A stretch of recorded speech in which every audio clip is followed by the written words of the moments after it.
Estou para falar desta notícia há dias, isto é magnífico. Desde que esta rubrica começou, nos idos de 1997, que eu adoro partir à descoberta de campeonatos de coisas bizarras. E desde o início, que há alguns que se tornam clássicos instantâneos. A corrida colina abaixo atrás de um queijo, um deles. Olha, falaste recentemente, eu não estava cá, falaste recentemente do campeonato de imitação de gaivotas. Por exemplo, Sim. ok, por exemplo, esse também foi. Tínhamos lá um aqui. português.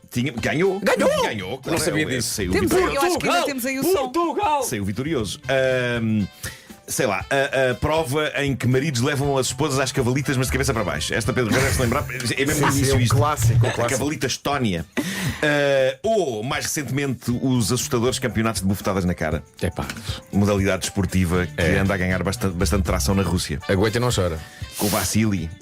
O campeão é aquele enorme de olhos Que claros. horror. Bom, o que se passou há uns dias na Coreia do Sul é uma prova que acaba por ser o contrário de tudo isto e é fascinante. Aconteceu em Seul, juntou 100 participantes, cada um deles ansioso por sagrar-se campeão nesta modalidade. E qual é a modalidade? Malta, preparem-se que isto é bom, hein? Nada! Nada! E não me refiro a natação. É nada! É exatamente isso que ouviram. O campeonato que aconteceu há dias em Seul é o campeonato de fazer nada. Eles Malta entendem... junta-se, não é? Eles entendem esta prova é um misto de desafio físico e mental e também, de certa maneira, uma espécie de instalação artística viva, uma espécie de resposta à sociedade hipercompetitiva da Coreia do Sul. Portanto, o que aconteceu no passado domingo é que 100 concorrentes juntaram-se num recinto para, durante 90 minutos, resistirem a tudo. E por tudo entenda-se o sono, se alguém adormecer é desclassificado, instantaneamente. E prova realmente dura no mundo moderno, também é impossível checar o telemóvel. A única coisa que estas pessoas podiam fazer era estar sentadas, acordadas, durante hora e meia, a efetuar nada. Era este o desafio. Como é que se descobrem os vencedores disto? A prova é assistida por público e o público tem liberdade para andar à volta das pessoas e analisar. E é o público que, observando atentamente os concorrentes, vota nos seus favoritos e chega-se assim a 10 finalistas. Destes 10, como é que um se sagra campeão? É simples. O ritmo cardíaco dos 10 é cuidadosamente monitorizado. Quem tiver o batimento cardíaco mais estável, pumba, medalha. Bravo. Campeão do nada. Mas Campeão. essa pressão pode alterar. Lá está. Tens que ser superior a isso. Eles já fazem isto há 10 anos. Esta prova já se expandiu a outras cidades do mundo: Pequim, Roterdão, Hong Kong, Tóquio. Eu acho que isto fazia-se cá na boa. Só precisa um barracão e umas almofadinhas no chão. Não é preciso mais nada. Agora, conseguia É só eu... preciso um barracão e umas almofadinhas. Sim. Malta, Barracão e quem almofadinha. quiser o Marco para organizar festas de anos, está aqui este rapaz à minha frente. Como Arranja um barracão. Isto é uma pessoa que tem mentalidade vencedora. Barracão e almofadinhas parecem palhaços também. Pois é, uma dupla de palhaços. Pois é. Olá, barracão. Olá, almofadinhas. A questão é, conseguiria eu estar sentado hora e meia sem fazer nada? Sem passar pelas brasas? Malta, hoje em dia, eu confesso, se eu me sento para fazer algo que não implique eu falar, em segundos os meus olhitos começam a fechar. Se eu quero ver um filme ou se quero ler um livro, eu tenho que ir molhar a cara com água fria e dar-me bufetadas na minha própria cara. E depois então vejo o filme ou leio. Ok. Mas tenho que passar por este processo. Há uma ok? pessoa na minha família, que eu não vou dizer quem é, que no outro dia adormeceu a olhar para o telemóvel. Já me aconteceu, eu levei com ele no nariz. Pum, na cana do nariz com toda a força. Estava sentado. Pronto.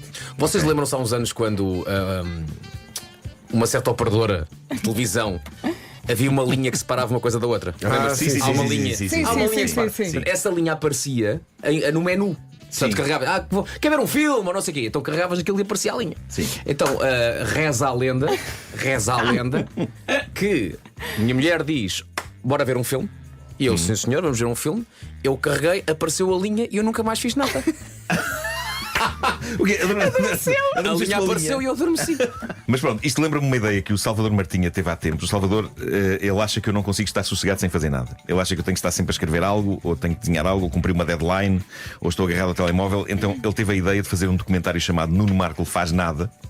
E a ideia dele é levar-me para uma ilha paradisíaca na qual eu tenho de fazer o que é referido no título: nada. Posso dormir, posso comer, posso tomar banho num mar morno e límpido, mas não posso fazer nada remotamente parecido com trabalho. A ideia é essa. Se me surgir uma ideia, não posso tomar nota. Se tiver um assomo criativo. Porque ele acha que eu não consigo repousar a cabeça. Eu gostava de fazer essa experiência. O Martinha tem razão. Eu acho que sim, se ele me pagar as férias, ainda melhor. Eu ia perguntar se posso escrever. Sim. Eu também gostava Parece-me uma disso. coisa de sequela, Pedro sonho. Ribeiro faz Epá, nada. de sonho. Bom, ao longo da história do Homem que Mordeu o Cão já revelámos vários desabafos de pessoas que passaram por situações improváveis. Esta que tenho aqui parece-me realmente nova e estranha. É contada por um senhor que claramente está sem saber bem o que fazer à vida e aos seus sentimentos e que levanta questões sobre amor e profundidade ou superficialidade de sentimentos. Vamos a isto. Isto dá que pensar. Ele deixou isto no famoso grupo do Reddit Am I the Asshole, aquele grupo onde pessoas manifestam algum sentimento de culpa por algo que estão a sentir e querem saber, junto de estranhos, se estão efetivamente a ser umas bestas ou não. O que é que ele diz? Ele diz: a minha mulher fez uma cirurgia plástica recentemente. Falámos muito sobre isto, eu era contra, mas a decisão não era minha e o meu parecer não teve relevância. Resultado, ela agora parece estranha. Ela fez uma lipossucção na cara, encheu os lábios, esticou o pescoço e ainda fez mais algumas coisas que não percebo bem o que foram. O senhor diz: a cara dela agora assusta-me. Ela já recuperou da operação, quer que a nossa vida volte ao normal. Isso inclui eu tomar a iniciativa para levarmos a cabo o amor.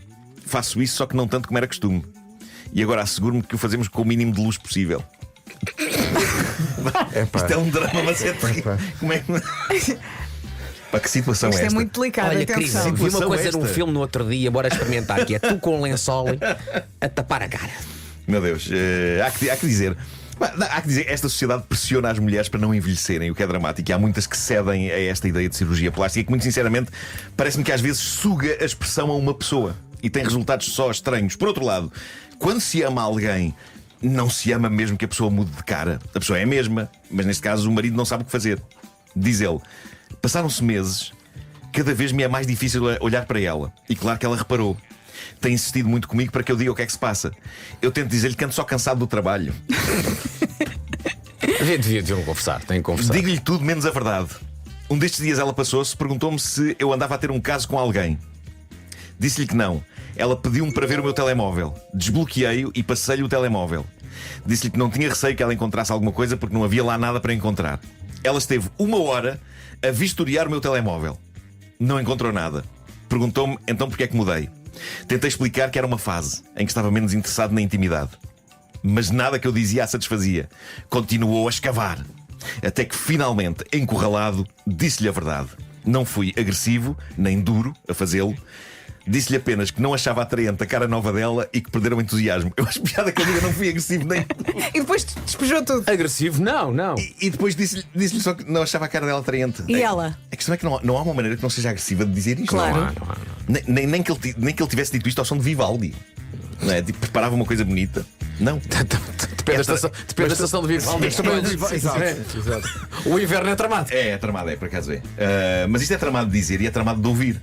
Continua ele. A reação dela, antes de tudo mais, foi perguntar: é por isso que agora fazemos amor com as luzes apagadas? Eu respondi: sim. Ela começou a chorar, disse-me que precisava de um tempo sozinha, saiu de casa, foi passar uns tempos com a irmã. Desde então que sou insultado de todos os piores nomes que existem desde que isto aconteceu. A irmã dela diz que eu sou um pedaço de fezes por insultar o aspecto físico da minha esposa. Os amigos dela todos dizem que eu sou uma besta. Eu tentei não dizer nada. Eu tentei aceitar, mas não consigo forçar-me a achá-la atraente. Ainda a amo, só que acho a cara dela estranha. Esta história é dramática, mas a última frase que ele diz, eu confesso que me fez rir. Ele diz o seguinte: é que ela parece o extraterrestre azul do filme O Quinto Elemento. Bem, O extraterrestre azul. eu espero que ela não esteja azul, apesar de tudo. Eu já não vejo O Quinto Elemento há muitos anos. Tive de ir ao Google reavivar a minha memória sobre o extraterrestre azul. É aquela cantora de ópera. É a cantora de ópera, não é? alienígena. Sim, sim. É azul, é careca, tem uma espécie de uns tentáculos a sair-lhe dos lados da cabeça. Ai, meu Deus. Cabeça que ao mesmo tempo é longa para trás, tipo Alien. Se foi este o resultado da operação plástica, eu não consigo dizer se isto foi um péssimo cirurgião plástico ou um excelente artista conceptual de ficção científica. Mas, epá, à parte disto, eu juro-vos, eu não sei como é que se sai desta situação. Não sei. Eu percebo perfeitamente a dor dela perante as palavras dele e percebo que é tramado ele ter de aprender e aceitar habituar-se à cara nova dela. Mas como? Ai, que horror. Como é que se sai disto? Alguém tem uma Pois, ideia? é que ele está ali numa luta e ela, coitada. Eu não vou dormir hoje a pensar nisto. O homem que mordeu o cão traz-te o fim do mundo em cueca. Elecas. O homem que mordeu o cão traz-te o fim do mundo em cueca. Elecas. Título deste episódio: Boa Vizinhança é com robôs amorosos que nos cortem as unhas dos pés, faz favor. Bom, esta primeira pertence ao Departamento de Grandes Acessos de Lata da História da Humanidade. Ponham-se na pele do homem que partilhou esta história na internet, no grupo do Reddit que dá pelo nome de Vizinhos do Inferno, Neighbors from Hell. Vocês estão pacatamente em casa, batem-vos à porta, é o vizinho do lado e, sem hesitação e com uma gloriosa dose de lata, ele diz: olá vizinho, olha, esqueci de pagar a internet, cortaram-me o acesso, mas vi agora que apanha a sua rede na minha casa. Qual é a palavra-passe do seu Wi-Fi? Ah, não é spot. Gandalado. Ah, ok. Gandalado. Eu até podia dar, mas depois mudava no dia a Epá, a seguir. descontração disto é fenomenal. Não, porque o que se passa é que o homem não estava a planear que fosse temporário. Ok? A lógica dele era: pá, vivemos tão perto um do outro. O que é que custa, Para não é? que eu ter Wi-Fi quando posso usar o seu? Não, NAO. O que é gandalado? É que não é. Uma coisa curiosa Sim, do discurso posso do usar. Não é. nem Qual sequer é, qual é a Não houve palavra? nenhuma passe? intenção de pagamos a meias. Não houve. A lógica era: já que a rede está no ar, não é? Eu se calhar entrava também. E diz o senhor, conta esta história: declinei educadamente, explicando ao meu vizinho que pago por um serviço que cobre estritamente as minhas necessidades de internet, além de que não quero arriscar nenhuma questão de segurança. Ele ficou claramente desiludido e foi à sua vida. E eu pensei que o assunto estava encerrado por aí. Ai, que alguém voltou. Acontece que desde então, isto é extraordinário, desde então o meu vizinho iniciou uma vasta e intensa campanha de difamação da minha pessoa por todo o bairro. Tenho uma palavra para ele, mas não posso dizer na rádio. Várias pessoas, diz ele, chamam-me forreta pela rua e outras atiram-me à cara que não custava nada a ajudar. Mas como é possível? Então, Como é que arranja a sua internet? Então Esta estas história pessoas que deem a sua internet. É o, que, louco. é o que diz uma pessoa nos comentários. Da próxima vez que algum dos teus vizinhos se chamar forreta, elogia-os pela generosidade de oferecer o Wi-Fi ao vizinho. E há outra pessoa que diz: permitir o acesso de outras pessoas ao teu router é arriscado, pode resultar em roubo de dados e fraude por estranhos que te entrem na rede caseira. Explica que é por questões de segurança e, se eles tiverem um problema com isso, pede-lhes, faz favor, que façam uma cópia da chave de casa deles e te dê. Exato. Porque é a mesma coisa. Porque é a mesma coisa. E portanto ele está nesta angústia porque esta vez começou. Ele está a ser tão insultado no bairro. Começou a questionar se seria a besta desta história, não é? Deveria ter dado a password do meu Wi-Fi ao vizinho. Claro que não. Não deem. Deem sal, deem salsa, mas não deem password do Wi-Fi. Ele se calhar também podia mudar de bairro, porque aquilo não tem muito a ver com Não. ele. Não é? Aquilo é um mau bairro. É um mau bairro. Bom, mas o que é certo é que o Wi-Fi é preciso até para amar. Então. De várias maneiras. Vocês sabem, o mundo está a pifar, a humanidade a vários níveis está a enlouquecer. Sim, depois desta história. E agora surge esta notícia: moda das namoradas de inteligência artificial explode. 8, atenção a este número, 8 em cada 10 homens acham que elas podem substituir mulheres reais. Elas quem, desculpa? As namoradas de inteligência artificial. As namoradas artificiais. Mas aquela chinesa mais barata? Eu acho que, a avaliar pela quantidade de histórias de relações tóxicas e violência doméstica, sinto que estamos numa fase da humanidade em que muitas mulheres, perante esta notícia, dirão: é pá, boa, vai lá chatear o computador. De certa forma, eu acho que a coisa está a encaminhar-se para a extinção da humanidade. O que penso que o pobre planeta Terra neste momento deve estar mortinho para que aconteça, não vou julgar. Mas a verdade é esta: uma das plataformas de namoradas artificiais, uma coisa chamada Eva AI, fez uma sondagem a 2.000 homens. A conclusão a que chegou foi esta: 8 em 10 estão super felizes com a ideia de ter uma relação com uma namorada virtual num ecrã. E, esta é a parte mais triste, acreditam que uma namorada virtual pode perfeitamente substituir o companheirismo humano. E assim estamos. Quando dizem: é pá, cuidado com a inteligência artificial, é pá, vai ser como no filme Terminator. Eu acho que não vai ser como no filme Terminator. Ou seja, as máquinas não vêm por aí fora para nos matar à bruta. Não, acho que vai ser assim devagarinho. Não vêm pisar as nossas caveiras. Claro, esse plano mítico. Acho que as pessoas vão encarregar-se disso. Não é preciso Eu as acho que máquinas. sim, eu acho que sim. As pessoas tratam dessa parte e as máquinas lentamente vão ocupando o seu sítio. Uma namorada virtual aqui, um assistente virtual ali, e de repente uma namorada virtual comunica ao seu namorado real: olha, apaixonei-me também eu por um namorado virtual. E assim os computadores começam a procriar uns com os outros, e só haverá computadores e software, e nós nada mais seremos do que uma fugaz memória nas brumas do cosmos. É lá. E agora como é que eu não saímos estava à daqui? espera disso. Isso agora foi. Pois. O que eu sei é que, para além desta notícia que diz que 8 em 10 homens preferem namoradas de inteligência artificial, encontrei também os estudos de um senhor chamado Ian Pearson. É um doutor Ian Pearson, um futurólogo reputado, cujas previsões relativas à tecnologia têm tido 85% de precisão, e ele diz isto. Ele diz que em 2050 serão mais as relações sexuais de humanos com robôs do que de humanos com humanos. 2050. É já depois da manhã. Daqui a 25 anos. Meu Deus. Eu terei 78 anos, o que significa que provavelmente nem com humanos nem com robôs. Triste panorama. Que triste. Triste panorama. É. O velhinho Marco, ninguém me quer. Bom, permitam-me agora que traga. Eu já fui grande, ninguém fui- me quer agora. Eu já Agora fui grande. nem um router. Nem um router me quer. Onde vais, meu velho Spectrum? Bom, permitam-me que traga agora questões da minha vida a este fórum, porque penso que podem ser questões da vida de outras pessoas. Quem me segue no Instagram sabe que o meu final do dia de ontem foi manchado por forte desilusão. Há uns dias eu fiquei sem o meu bom velho corta-unhas. Tive pena de o ver partir, mas foi uma decisão sensata da minha namorada, que percebeu que, apesar daquele corta-unhas cortar bem, estava aivado de ferrugem. Ok? Ok. Era muito antigo, estava com um ar que faria mais sentido ornamentar uma sucata do que a minha casa de banho. O que é que acontece? Tal como o meu cabelo. Tu nunca tinhas reparado na ferrugem ou achavas? Nunca também vai fazer mal. não tinha ligavas. reparado na ferrugem. Corta, tá Não bom. sei que aquilo que estava bem. Tá Estava bom, bem, estava siga. bem. Eu até corto as unhas sem olhar. Nem sei como é que não arranquei um dedo ainda. Mas Teresa reparou que havia ferrugem. Reparou e mostrou-me. E disse: vou pôr no lixo. E eu, não! E ele a chorar. O meu corta-unha! Quando eu tiver 78 anos vai ser a minha única companhia! Exato. O que se passa é que, tal como o meu cabelo, as minhas unhas dos pés crescem desnecessariamente rápido e fortíssimas. E eu diria que, nesta altura da história da humanidade, nós não precisamos de unhas dos pés. E eu acho que teria já sido incrível, estou farto de dizer isto, a ciência já devia ter inventado um comprimido qualquer que trave o crescimento das unhas dos pés. Ok. Não Mas só. tu não dizes nós não termos as unhas dos pés, dizes elas não crescerem, ficarem sempre. Estão ali.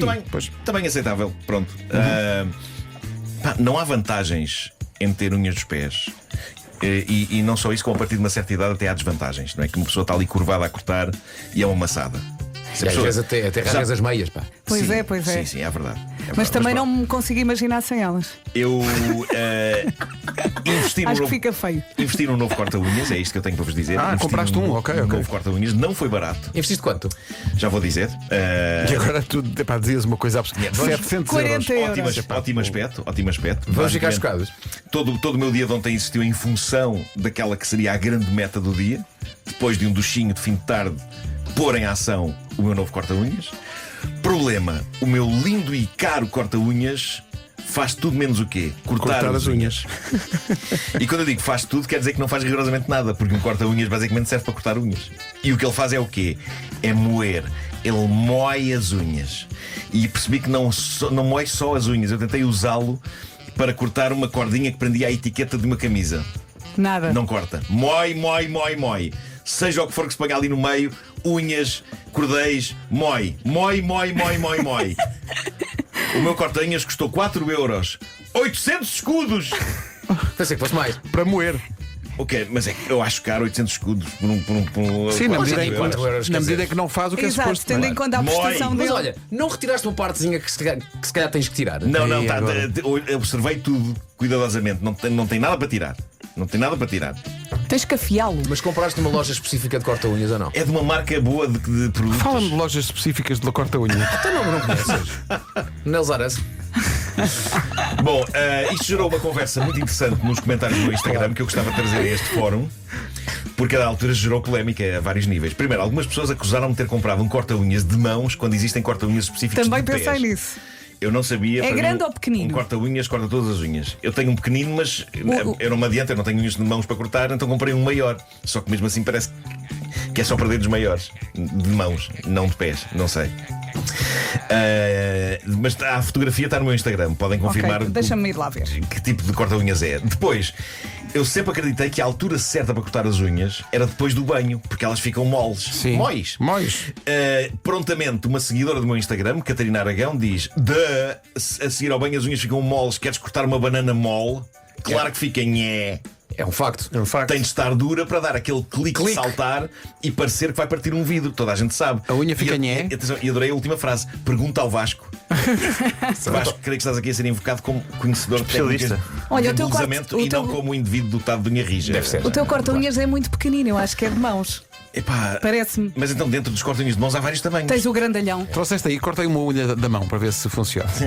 Não tenho unhas na Não mão. trouxeste? Não tenho unhas na mão. nem- Pois não tens. trouxe, Também não tenho. isso, não é? Pois. Depois houve uma senhora que diz: por que não solicitar o serviço da Teresa? Epá, eu não vou submeter a minha namorada ao corte das minhas unhacas dos pés, coitado. Eu quero que a nossa vida seja sexy mais Não uns vão anos. ser desses casais, não é? Não, vamos, não. Qualquer dia ele trata-te primeiro pontos negros nas costas. Exato. Várias pessoas dizem: as unhas dos pés cortam-se com um alicate. Eu achei isto assustador. Não, mas há alicates Há pequeninos. alicates de cortar Pois, unhas. pois. E a da altura, um seguidor, Bruno Ferraz, diz: Marco, o truque é comprares um pequeno. Quanto mais pequeno corta-unhas, maior a força exercida na unha. Depois agradeces-me. E prontamente surge um outro seguidor, Pedro Sabido, que diz: é exatamente o contrário. É por isso que não abrimos as portas junto das dobradiças. Isto chegou a um ponto em que um outro seguidor, Helder Maia, invoca física e a segunda lei de Newton: F igual a MB. Malta, eu estou a adorar, mas eu só quero um bom corta-unhas. Afinal, que tamanho deve ter? Grande, pequeno, médio? Pés é grande. Eu ontem tive de pôr de lado o meu novo e cintilante corta-unhas de 800 escudos Oh, Marco. e recorrer a uma boa velha tesoura Olha, era isso que eu te ia dizer. do peixe. O homem que mordeu o cão traz-te o fim do mundo em cuecas. Elecas. O homem que mordeu o cão traz-te o fim do mundo em cuecas. Elecas. Título deste episódio: boas intenções românticas, péssimos elevadores. Bom, já todos fomos alvo de festas surpresa, não é? Geralmente festas surpresa de aniversário. Ou já fomos alvo delas, ou já ajudámos a organizar. Festas surpresa são uma tradição humana que eu diria que tem 50% de hipótese de ser uma boa ideia, não é? Porque o alvo da surpresa, na verdade, pode não ter vontade nenhuma de Sim. ter uma festa. Principalmente a Pode- partir de certa idade. Sim, não é? sim, pode querer passar Sim. o aniversário sossegado e de repente, surpresa! E ele, meus queridos amigos. Bom, além de que aquele momento em que as pessoas gritam surpresa pode significar um susto valente ou mesmo um ataque cardíaco. Ou seja, há um elemento de risco em organizar festas surpresa de aniversário. Mas a protagonista da primeira história de hoje levou este risco a todo um outro patamar. A história foi contada no Reddit num desfile de desabafos sobre cerimónias de casamento que correram mal. Alguém lançou o repto: contem histórias de cerimónias de casamento que correram mal. E eu sei o que é que vocês estão a pensar, mas esperem lá. Alguém organizou um casamento surpresa? A resposta é sim.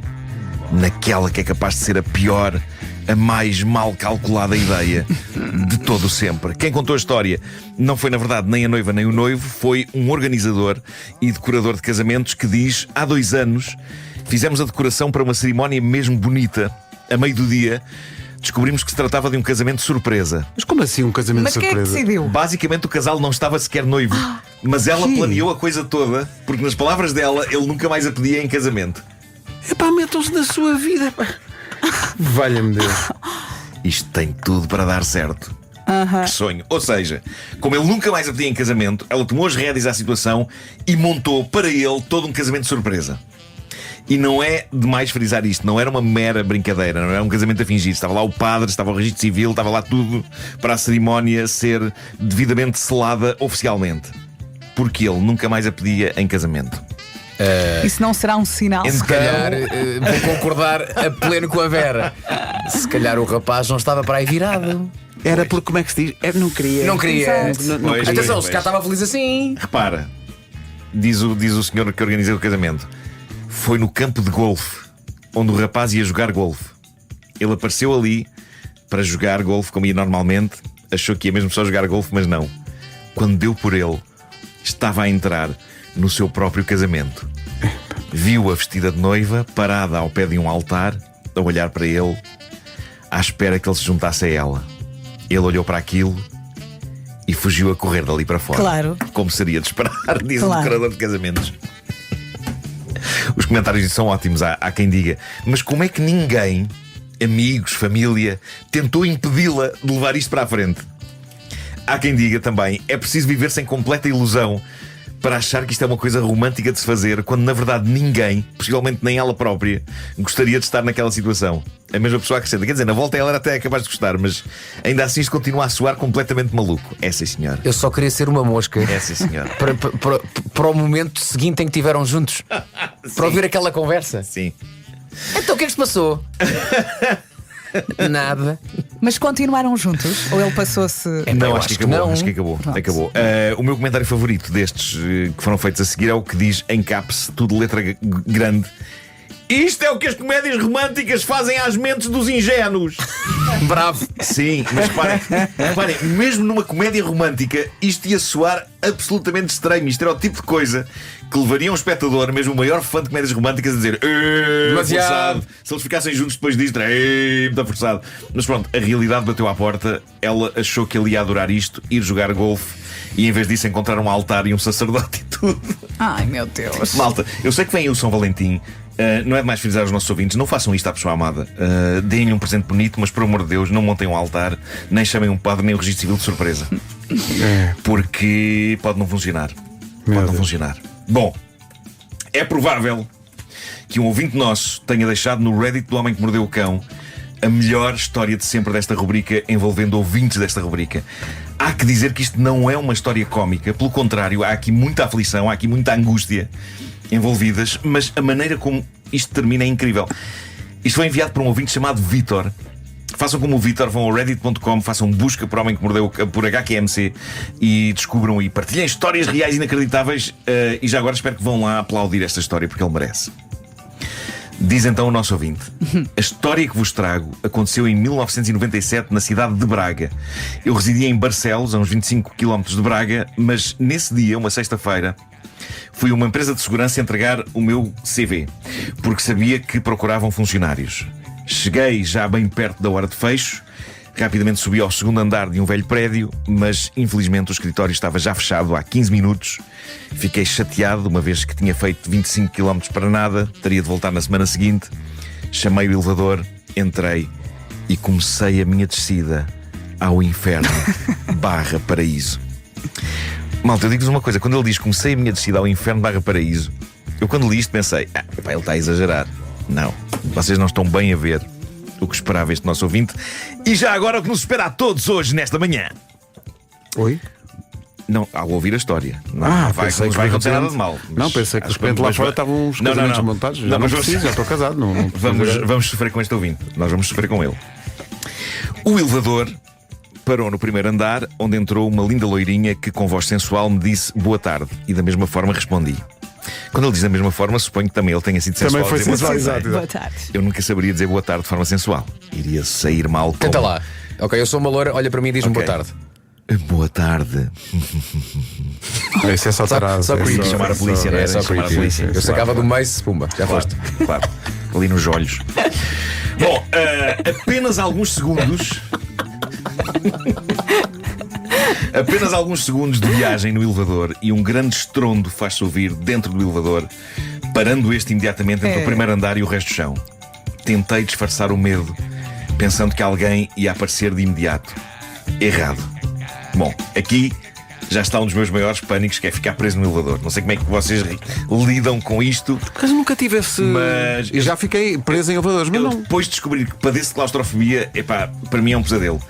E já me aconteceu algumas vezes ficar alguns segundos preso no elevador. No prédio da minha mãe, de vez em quando aquele elevador passa-se. E podem ser só segundos. Pá, uma vez ia com o meu filho, ele abriu a cancela antes de chegar e aquilo foi tudo encravado. exato. Aqui também acontecia de vez em quando. Sim. Tudo encravado. Epá, para mim são segundos de apocalipse. Portanto, o elevador encrava. Neste ponto, este nosso ouvinte estava aqui um parênteses para falar da pessoa com quem partilhava a viagem de elevador e que ele ficou a conhecer. A Ana, diz ele, a Ana trabalhava no primeiro andar desse prédio, tinha acabado de fechar o escritório de contabilidade. Em vez de usar as escadas, como sempre fazia, decidiu nesse dia chamar o elevador que me trazia do segundo andar e que nos iria juntar na maior aventura das nossas vidas. Bom, estávamos em 1997, não é? Se vocês bem se lembram, Ainda nem toda a gente tinha telemóvel nessa altura. Eles começaram a aparecer em força para aí em 94, 95, em 97. Ainda nem sequer essa instituição chamada Nokia 3310 tinha sido lançada, foi só em 99. Em 97 ainda se confiava forte no bom velho telefone fixo e muita gente ainda não estava contactável longe de telefones fixos. Era o caso destas duas almas encravadas num elevador, num edifício vazio, numa sexta-feira ao fim do dia.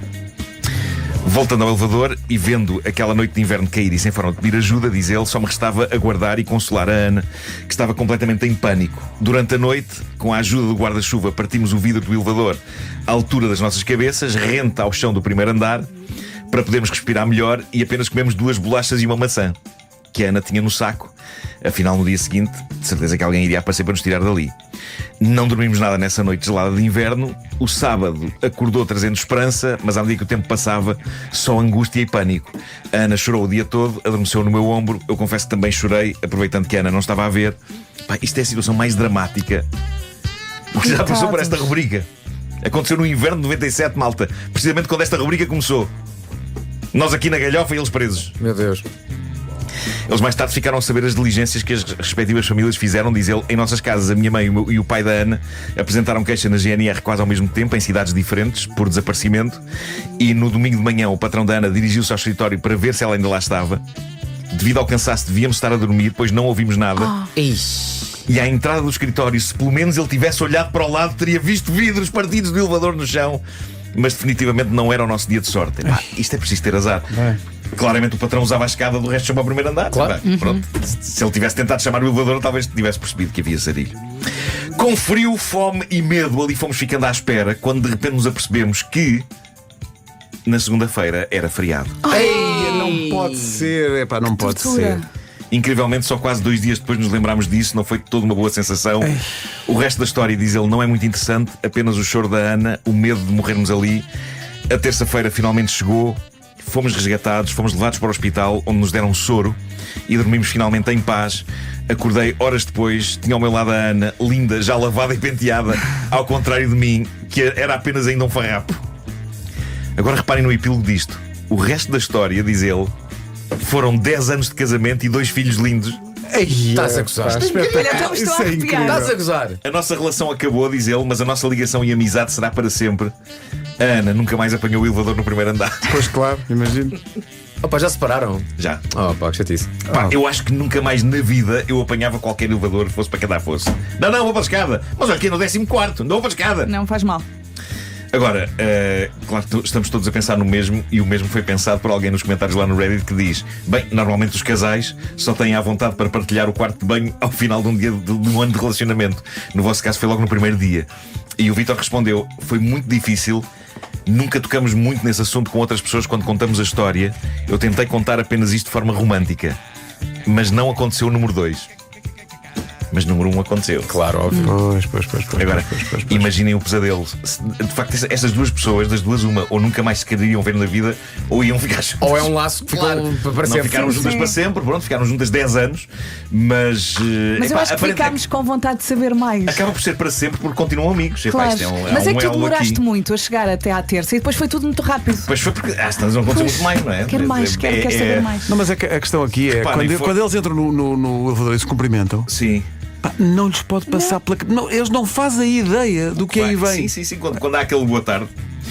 Reparem, foram 4 noites. 4 noites trancados num elevador durante um fim de semana prolongado.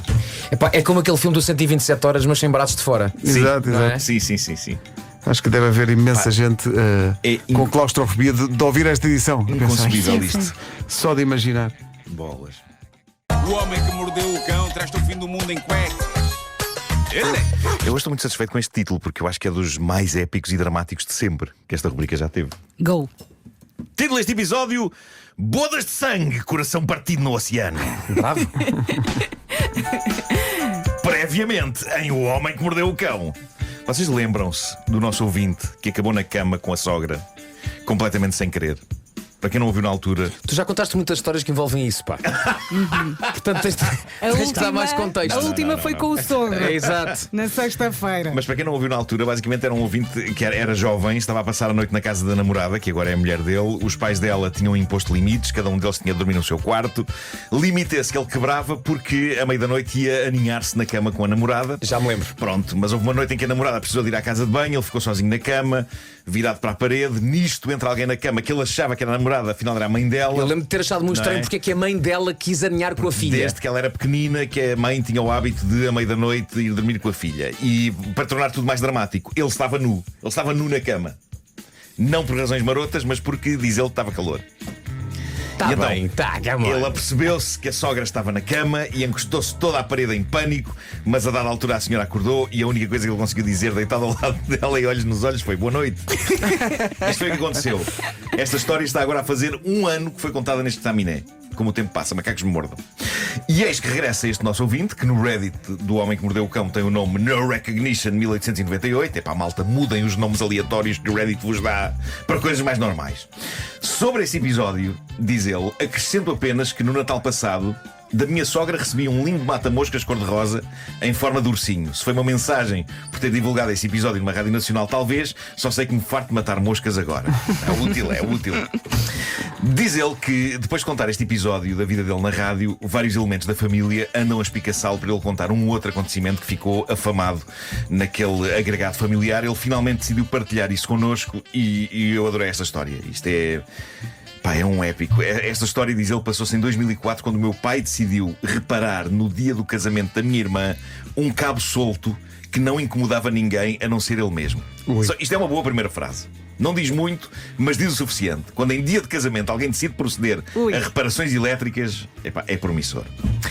Enquanto me vestia, diz o nosso ouvinte, vi o meu pai a carregar o nosso velho escadote. Isto também é bom. Recordo que é dia de casamento, estão todos a vestir-se e a preparar-se para a festa, mas o patriarca da família está com um escadote e vai reparar um cabo. Foi isso que ele esclareceu junto do filho. O nosso ouvinte. Conta ele. Perguntei ao meu pai o que é que ele estava a fazer, ao que ele respondeu-me que ia finalmente colar o cabo de antena que estava deslocado e a bloquear a porta da casa de banho. Epá, mas logo nesse dia. Fica feio, disse-me ele, decidido. Compreensivelmente, estava nervoso, queria a casa impecável para receber os convidados. Pronto, tinha a ver com receber as pessoas lá em Sim, casa. dá para perceber. Ok. Mas é incrível que tenham esperado até ao dia do casamento. O cabo devia estar a soltar há imenso tempo. Pedi ao meu pai que me deixasse colar o cabo, diz o nosso ouvinte. O meu pai estava demasiado pesado para um escadote deteriorado e ferrugento. Ele recusou-se.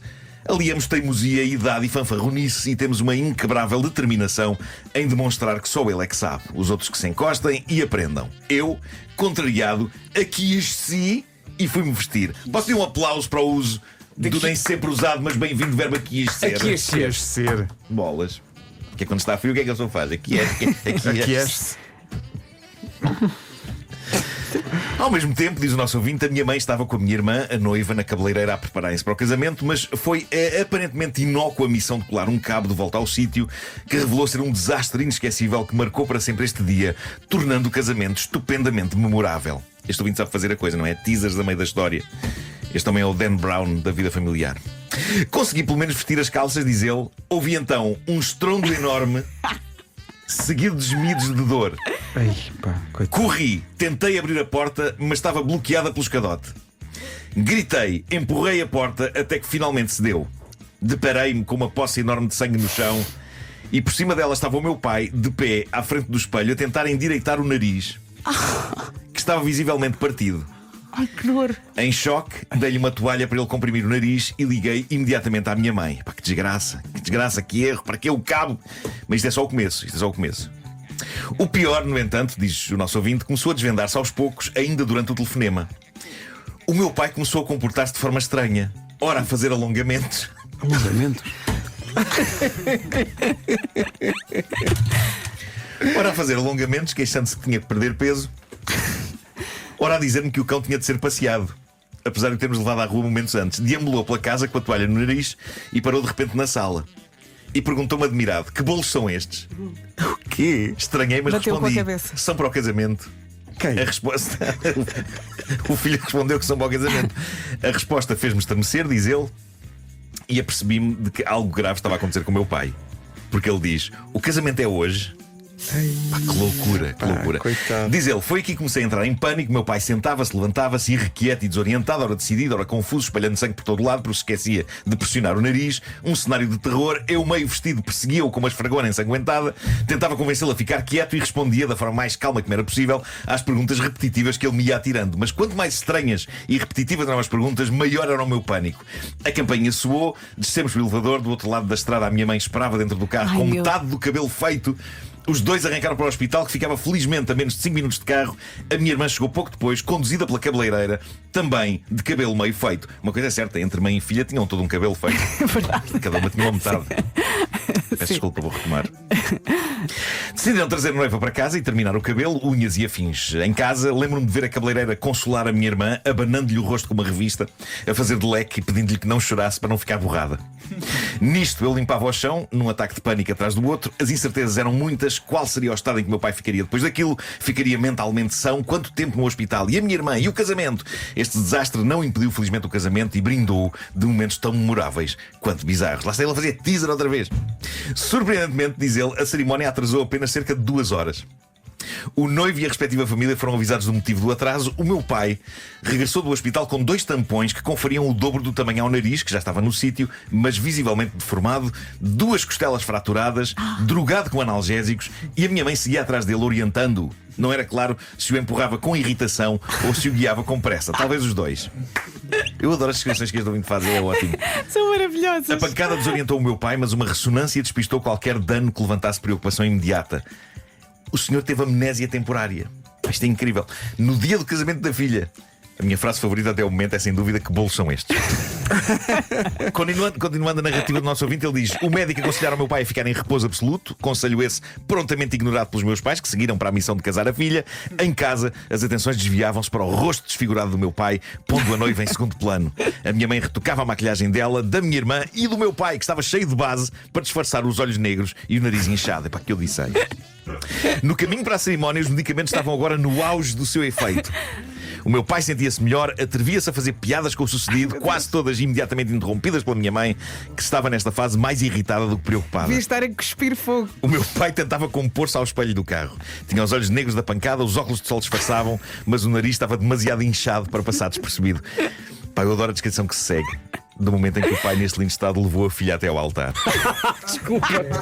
Faltava isso. Espera aí. Faltava isso. Pois é, há esse ritual, exato. Decidido e de lenço a cobrir o nariz, o meu pai cumpriu o seu papel. As costelas fraturadas obrigavam a uma postura hirta, quase militar, o que acabou por tornar a caminhada mais solene do que necessário. Imaginem.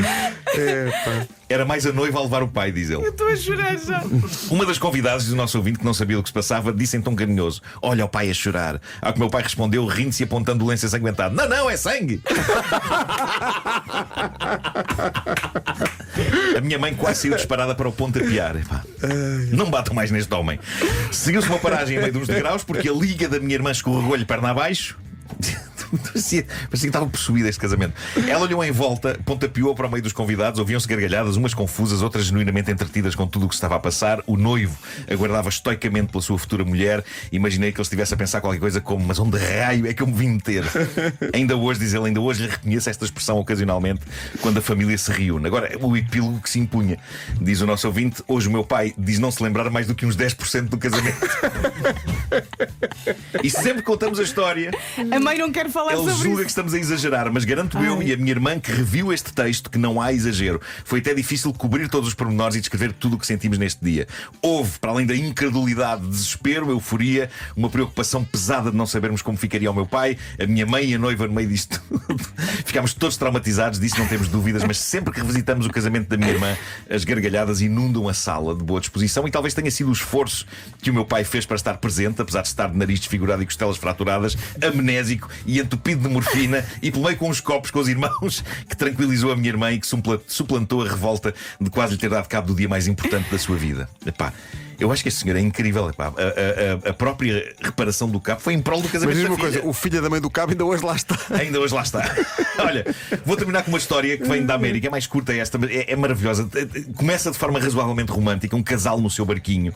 Ela deixou este desabafo no lendário grupo de Reddit AMA, Am I the Asshole, aquele fórum onde pessoas questionam se numa discussão são elas ou outra pessoa à besta. O meu marido e eu estávamos no nosso barco juntos.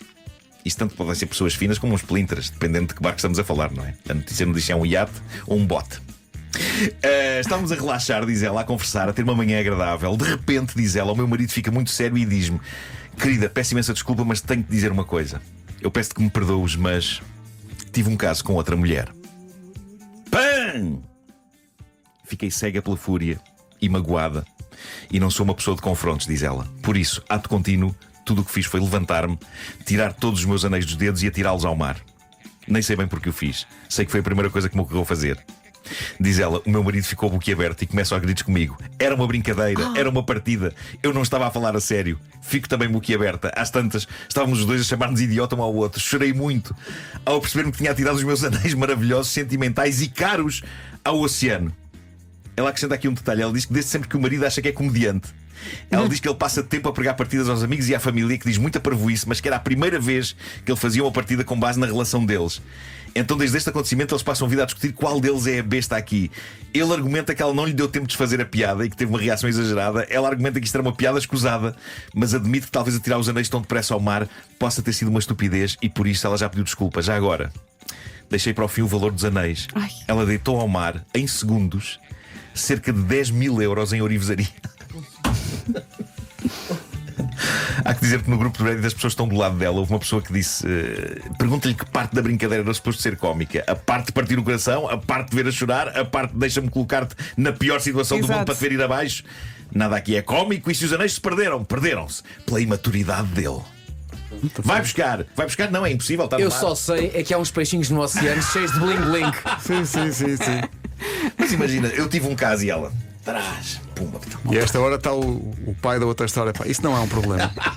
Deixem-me dizer-vos o que é um Não, problema. o pai está a dizer: é preciso ir ao oceano. Eu vou. Ele vai, Eu vai vou. partir Eu e vou tudo. lá E resolver. os filhos, não, pai, não se metam nisso. O homem que mordeu o cão traz-te o fim do mundo em cuecas. Elecas. O homem que mordeu o cão traz-te o fim do mundo em cuecas. Elecas. Título deste episódio: Bons sentimentos, frustração, dor e fúria. Viram este crescendo? Yeah. Foi bem pensado Assistimos. isto. Foi. Olha, agora que já não há Ricardo, já te viras para aqui. Que engraçado. Já está assim meio virado Porque para tenho, nós. porque tenho que distribuir, eu tenho que tentar distribuir. Já te viras.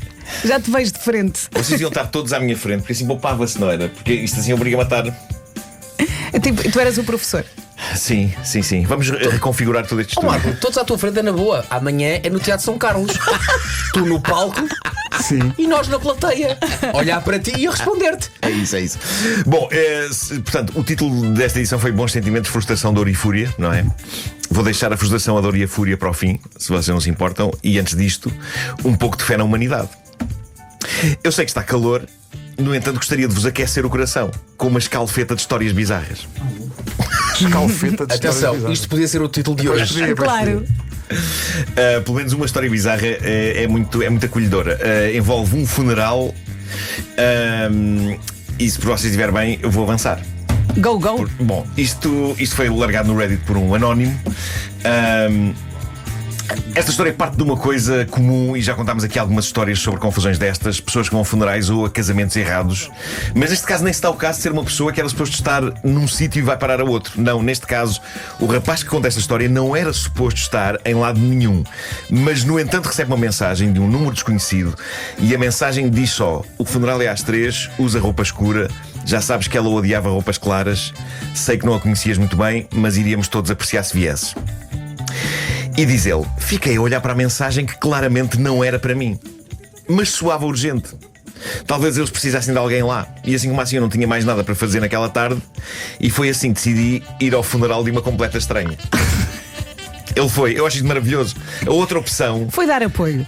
teria sido mandar uma mensagem e dizer desculpa, acho que é engano. Mas não, ele decidiu, tão simpático a convidar-me, vou. Ele decidiu abraçar esta missão, fosse ou não fosse engano. Cheguei à igreja uns minutos mais cedo, diz ele, sentei-me cá para trás, ninguém falou comigo, ninguém me perguntou nada. Acharam que eu seria talvez um colega distante ou um amigo dos tempos da escola. Passei o tempo todo à espera que alguém me dissesse: espera aí, você é quem? Ninguém disse nada. Eu dar esta parte que segue, é bonito isto. Ele diz: a mulher que falecera chamava-se Marian, e a ver pelas fotos espalhadas pelo local, tinha o sorriso mais gentil que eu vi na vida. Pelos elogios fúnebres dos amigos e familiares, fiquei a saber do amor dela pelo jazz, do amor dela pelo gato chamado Newton, e de como ela não deixava nenhuma visita sair da casa dela sem um biscoito caseiro. Assisti a todos os discursos como se a conhecesse desde sempre, e finalmente, depois dos discursos, vem alguém ter comigo para me falar. E é a avó dela, que me diz: você era colega dela no curso de arte, não era? Ele diz que primeiro congelou, sem saber o que dizer, depois achou melhor dizer a verdade. E então ele disse: não, eu não era colega dela, eu estou aqui porque alguém me mandou uma mensagem de texto por engano. E a senhora riu-se. Ele diz, ela riu-se no meio daquela tragédia. Se calhar não acreditou. E disse: então você está aqui por causa de uma estranha? E eu respondi que sim e acrescentei: não queria que nenhum lugar ficasse vazio. A avó da falecida segurou-me a mão e disse: então você é exatamente o tipo de pessoa de quem ela iria gostar. Fiquei a falar com a avó da Marian durante horas sobre a Marian, sobre dor, sobre luto, sobre E hoje perda, estão juntos. Eu estava a pensar nisso. sobre coincidências estranhas. Sim, imagina, eu ficava com a avó. Antes de eu me ir embora, a avó deu-me um saquinho de veludo que todos os convidados estavam a receber. Leve isto, disse ela. Peraí, a Marian. o saco estava forrado a veludo? Ferrada também! Não, era feito de veludo neste Ok, caso. Era ok. feito. Leve isto, a Marian iria gostar que você não saísse daqui com as mãos a abanar. E dentro do saquinho de veludo estava um biscoito caseiro, em forma de coração. Malta, esta rubrica não é só bandalheira e caos.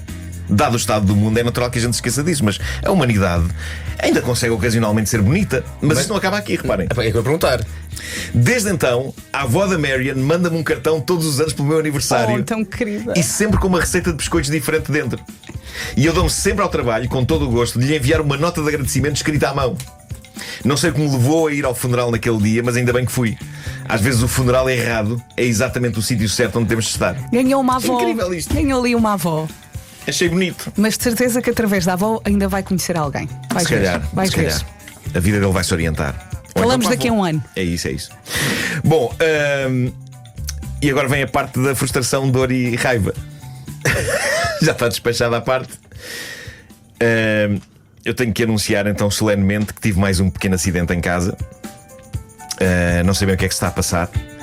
Creio que. Vou oferecer-te preciso... um pau de santo para andares pela casa Eu preciso... a tirar as energias. Não que eu me gosto do negativas. Paulo Santo. É uma coisa. Neste Ele vai momento, magoar o Melhor não lhe darem, tudo senão- à minha volta é potencialmente dor. Tudo. Eu ia dizer, se quiseres eu vou lá. Não, não quero. Ainda me acontece alguma coisa. Eu acho, eu dou por mim, eu tenho que parar a fundo. Talvez de forma literal. Eu acho que preciso literalmente ficar parado num sítio, sem fazer rigorosamente nada, rezando para que ainda assim não me caia um naco de teto na tola. Ou um piano. Um piano que vem não sei de onde, nem não tenho nenhum em casa. Sábado de manhã, acordei cedo, tinha de estar presente na antestreia do filme dos Smurfs, onde faço uma voz. Portanto, levanto-me, cheio de sono, faço o xixi da manhã.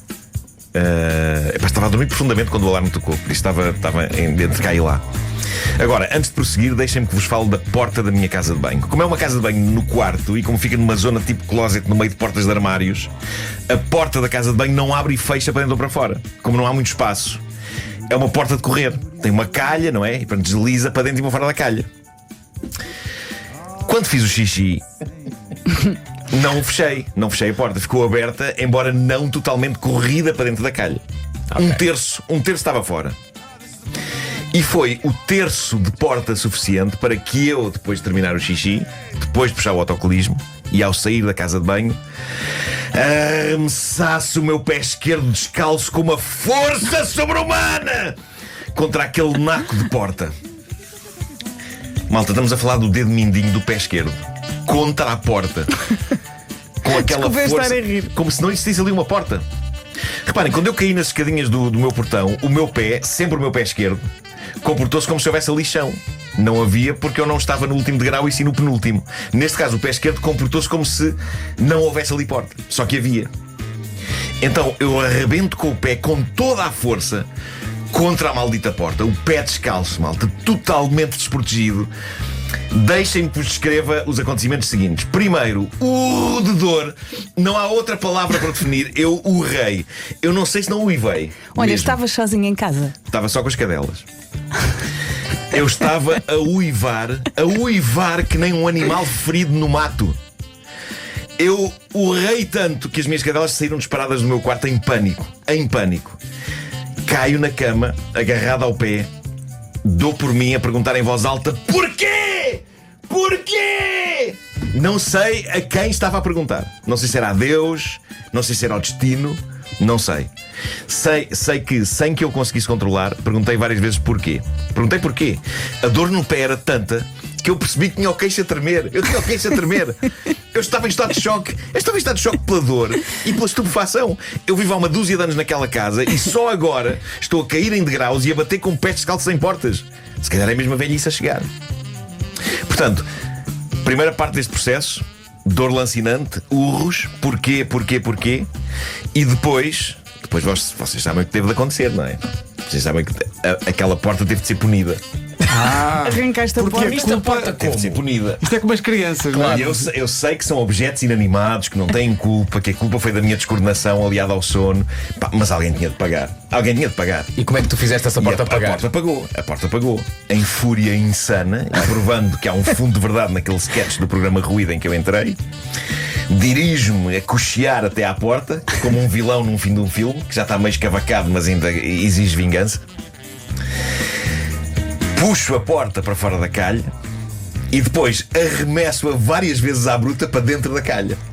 E faço com uma força tal que começo a ouvir coisas a partir-se e a desfazer-se no interior da porta. E é absolutamente libertador. Até a dor melhorou. Até a dor porque tu melhorou. pensaste, causei dano. Causei dano. Mas causei dano. Causaste dano a uma coisa que é tua. E estou-me absolutamente nas tintas. E porquê? Porque as boas notícias é que a porta continua a correr, a abrir e a fechar, apenas com um som mais perro. O que gosto de acreditar que é a maneira da porta urrar de dor. Agora faz Bem feito. Estão reunidas eu as posso estar a condições enlouquecer. Posso estar a enlouquecer, atenção. para seres internado. Sim, Não, sim, então sim, aqui está sim, aqui um posso. ouvinte, e bem, peço desculpa aos patrocinadores da rubrica, a dizer: ainda se tu tivesses um patrocínio de uma empresa que vende óculos para veres bem as coisas, os obstáculos e Olha, os degraus. exatamente, Não teve a tu ver, não epá, tens não de teve a fazer ver. um novo exame aos olhos, não alterar teve a ver com isso. graduação. Não teve a ver com isso, não teve, não. Tens a Bom, certeza. Olha, eu tenho... enquanto a arremessavas para dentro da calha, o que é que tu Sim. dizias coisas ou não? Dizia, obviamente não vou reproduzir aqui. Não vou Gorgle, reproduzir aqui. gorgle. Mas a força com que ela entrava na calha, bum, bum, bum, bum. Malta, eu tenho uma coisa muito boa e que me deixa feliz, que é o seguinte: o meu corpo regenera de forma estupidamente rápida de mazelas. Tenho que dizer isto: ferimentos, entorses, nódoas negras, é capaz de ser a coisa de que eu mais me orgulho no meu corpo. De resto, mais nada. Mas é a mesma lógica que faz com que sempre que eu corto o cabelo, daí a 15 dias já está grande outra vez. Eu sou tipo aqueles lagartos que, quando se corta a cauda, cresce de novo. Eu sou rijo a esse nível. Portanto, as minhas mazelas da queda estavam todas a desaparecer. Eu estava feliz com isso. E alguém, num plano superior, viu e pensou: então, mas o gajo já está todo pimpão. Nem pensar. E pumba, com o pé com toda a força contra a porta. Portanto, estou coxo. Tu consideras que a divindade terá coxo. preferido a frase: então, mas o gajo está todo pimpão? Claro que sim. São frases divinas. Não parti nada, não parti o dedo, mas magoei razoavelmente o lado esquerdo do meu pé esquerdo. Isso será numa outra fase. Dói por dentro, ficou esfolado por fora. Partir é depois das férias. Sim, sim. Mas a porta não se ficou a rir. Agora, Ficou a hoje, chiar? quando vinha aqui a entrar neste recinto, a porta de correr automática bate com toda a força no meu braço direito. Marco, as portas falam umas com as outras, pá. Fogo, eu estou Tu farto. achas que a porta da tua casa não falou com esta Farto. porta aqui? Farto, não sei o que é que se passa. Nunca tive uma fase assim na minha vida. Eu estou com medo de tudo. Estou com medo deste microfone, estou com medo de tudo, desta mesa. Eu sei que esta mesa tem os cantos redondos, já claramente foi instalada aqui a prever: o Marco vai se aleijar, portanto vamos arredondar os cantos das mesas do estúdio. E mesmo assim eu sinto que me vou aleijar em qualquer coisa antes de sair daqui desta sessão emissora hoje. Agora é portas, não é? Já foram de graus, agora é portas. Sim. Mas vieram chocolates. Sim, é pá, mas de certeza que Vai-se engasgar. vou comer um a mais, ou vou me engasgar, ou vou comer sim, há ali umas amêndoas. Sim, vou comer um a mais e fico mal da tripa. Algo Mal vai da tripa. acontecer, algo vai acontecer. Algo vai acontecer. O Homem que Mordeu o Cão foi uma oferta SEAT, que este ano celebra 75 anos e oferece a carta de condução na compra de qualquer modelo da SEAT. E também FNAC, onde encontra milhões de livros para refrescar a mente. Título deste episódio: Buiabesse de ratatouilles, narrativas e de arrotos. Repara que não é só um buiabesse, é um buiabesse de ratatouilles. Ele escondeu a mão, escondeu a cara na mão. Pois foi. Sim. E silêncio é o que ele te dá. Como é que será uma buiabesse de ratatouilles? Bom, não será? Bom, sucede então o seguinte: na Argentina, uma senhora chamada Bettina Loporazzi, dos recursos humanos de uma empresa, é contactada por um indivíduo em busca de trabalho. Calhou bem que a empresa estava à procura de pessoas. Ela marca uma entrevista. O candidato, diz ela, forneceu um nome e um e-mail para marcar a entrevista através do sistema de videochamada do Google. Quando chega o dia e a hora da conferência, ele está sem imagem e diz que a câmara está avariada, o que, diz ela, é uma desculpa habitual quando as pessoas não gostam de mostrar a cara ou estão inseguras. Eu insisti que era mesmo preciso ter a câmara ligada. Bom, o tipo saiu da chamada, voltou a entrar, ainda sem imagem, voltou a sair e quando voltou, ok, lá apareceu a cara do jovem, um tipo absolutamente normal, com os fones na cabeça, não era uma pessoa esquisita, não tinha sequer razões para não mostrar a cara, e o próprio local onde ele estava, pá, parecia elegante e digno, assim, umas plantas bem arranjadas atrás dele, e pronto. E a entrevista começou. E nesse mesmo instante, Bettina, a senhora dos recursos humanos que o estava a entrevistar, começa a ser brindada com uma mensagem automática do Google a dizer algo como: atenção que esta pessoa pode não ser bem quem está a dizer que é. E foi então que ela percebeu que desde a primeira hora esteve a comunicar com um candidato de inteligência artificial. Ela diz que houve um primeiro sinal suspeito. Ela recebeu mais do que um e-mail de pessoas diferentes cujo texto de base era igual. E ela percebeu, ok, e-mail escrito pelo ChatGPT. Só que não achou isso estranho porque hoje em dia muita gente começa a usar a inteligência artificial para este tipo de coisa. Tipo, escreve-me um e-mail apelativo para eu mandar a uma empresa a candidatar-me a um lugar. Muita gente já confia isto ao ChatGPT e por isso há empresas a receber basicamente a mesma carta de apresentação vinda de várias pessoas diferentes. Pá, o que eu acho que já não abona muito em favor do candidato, não é? Mas o que foi novo aqui é que não só o e-mail era inteligência artificial, como o próprio candidato também era. E então ela partilhou no LinkedIn imagens da videoconferência com o impostor artificial. Ela diz que estaria talvez uma pessoa real lá por trás a usar um filtro de inteligência artificial para criar toda uma personagem, mas realista. Faz muita confusão isto. Sim. E usou, e ela diz que pediu: olha, ponha uma mão à frente da cara, porque sabia que isso ia desligar temporariamente um filtro se houvesse. E a pessoa atrás da IA ia aparecer. E a resposta a isso foi: bom, deixa-me ir. E desligou a chamada. A Bettina escreveu ainda um texto a alertar para os perigos da inteligência artificial nas entrevistas de emprego. Se bem que o único perigo que eu encontro aqui é pessoas a fazer outras perder tempo. Eu não chamaria perigo, chamaria pessoas chatas como o raio que as parta. Uma pessoa que cria um candidato virtual que não existe, eu diria que tem demasiado tempo nas mãos. Eu acho que isso é um dos grandes males da humanidade. Mas pode ser uma forma de ter vários empregos, por exemplo. Agora há muitos empregos à distância. Se uma pessoa se candidatar a vários sim. e de repente está a receber 5 salários, o trabalho é feito também pela inteligência artificial. Exato. E esse rico se ficar bem feito. Estás a favor, tudo seja bem feito. Claro, é preciso que seja bem feito. Bom, eu gostava de submeter este fórum, porque isto é um fórum. Isto é um fórum? É um fórum. Este desabafo deixado por um ouvinte nosso no grupo de Reddit do Homem que Mordeu o Cão. É um senhor que me culpa. Desculpa, Nuno, Sim. é que isto é um fórum. É um e fórum. há outros fora, mas este é só um. Este é um dos melhores fora. Este é um dos melhores fora. É um fórum que é um dos melhores fora. Claro, porque plural. Mas diz-nos. É um pretexto para fazer plurais em latim. Sim. Maravilhoso. Sem nada, Nuno. Agora lembrei-me nada. do meu velho professor José Saraiva, do latim, que tinha a pronúncia clássica, ou seja, ele não dizia magnum, dizia magnum. Bom, Mas onde é que eu ia? Era assim que deu aos lados? exato, sim. Eu acredito que sim. E era assim que eu vendia também na bola. Magnum. Diz então, este senhor atribui-me a mim e ao Vasco a culpa de lhe termos arruinado um momento na vida. A nós dois. Nós A dois? Sim. O que é que nós fizemos? Oi. E eu acho que é importante que se fale disto e talvez até que assumamos a nossa culpa. Diz então o senhor que no Reddit assina observador inveterado. Ele diz: numa destas pontes fui para um hotel com a minha mulher a um sábado. Aviso desde já Sábado. Aviso desde já que com mais de 60 anos é preciso aproveitar bem as oportunidades que a natureza nos dá. Frase que soou tristíssima. Eu e Pedro Ribeiro somos nesta equipa quem está mais perto dos 60. Mas também não tão perto. Sim, ainda falta um bocadinho. Na recepção, diz o nosso ouvinte, dizem-nos que o quarto tem uma porta comunicante com outro quarto e perguntam se isso é problema. Lá respondi que não. Também era o único quarto disponível. Até aqui tudo bem, quarto grande, boa vista, WC com bom chuveiro e com paredes não transparentes e boa porta. Isto é importante, eu sinto que a hotelaria nos últimos tempos anda a investir na tal ideia de tudo a nu, chuveiros e até sanitas completamente cercadas de vidro, para que toda a gente que esteja no quarto veja toda a gente a fazer tudo. Incrível. E eu já aqui disse, não sei se sou entusiasta dessa política. E isto acontece muito em hotéis de luxo, o que me parece uma contradição, porque não me parece que permitir que o nosso cônjuge nos veja a fazer cocó possa ser considerado luxo. Não é. Não é. Mas pronto, aparentemente não era o caso deste hotel. Estava tudo a correr bem, diz o nosso ouvinte. Jantámos no hotel, chegamos ao quarto, tempo e horas para começar a ver o Taskmaster. Ok. Programa que eu e o Vasco apresentamos ao sábado à noite na RTP1, para quem desconheça. A certa altura, diz o nosso ouvinte, começam a ouvir-se vozes no quarto ao lado. A tal porta comunicante não isolava o som, até parecia que amplificava o som.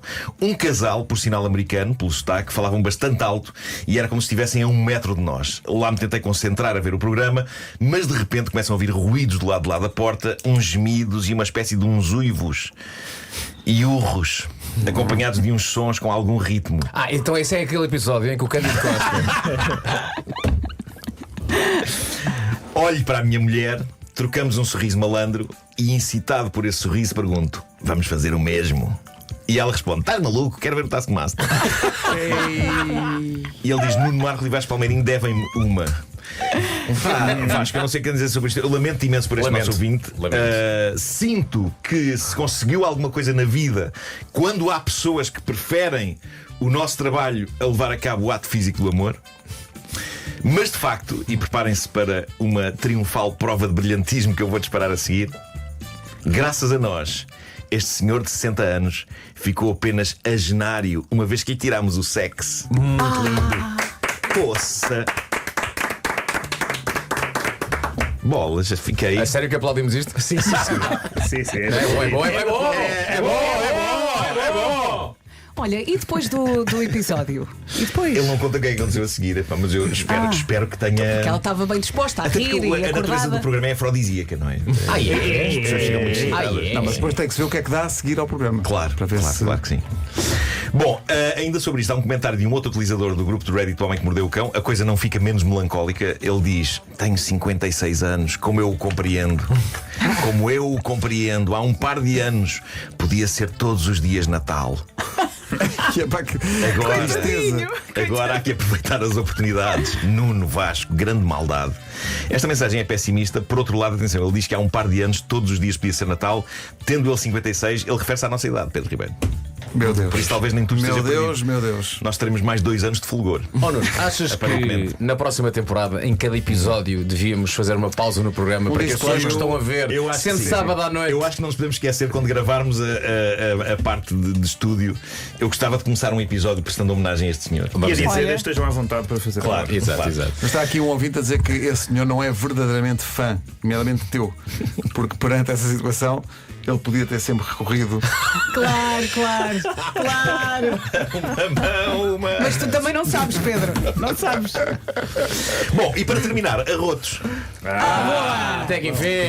Transição de assunto. Adorei este cor de entusiasmo. Agora sim. Bom, aqui há tempos. Foi para isso que eu vi. Aqui há tempos aconteceu um desafio nas redes sociais chamado Sprite Challenge. Não sei se viram isto na altura. Yeah. Não é novo, mas sendo eu uma pessoa idosa, chego tarde a situações. Quantas vezes não ouvi já do meu filho a mensagem: só agora, isso já é da semana passada. Eu vi miúdas de Sacana da 12 juventude. anos com voz de ogre.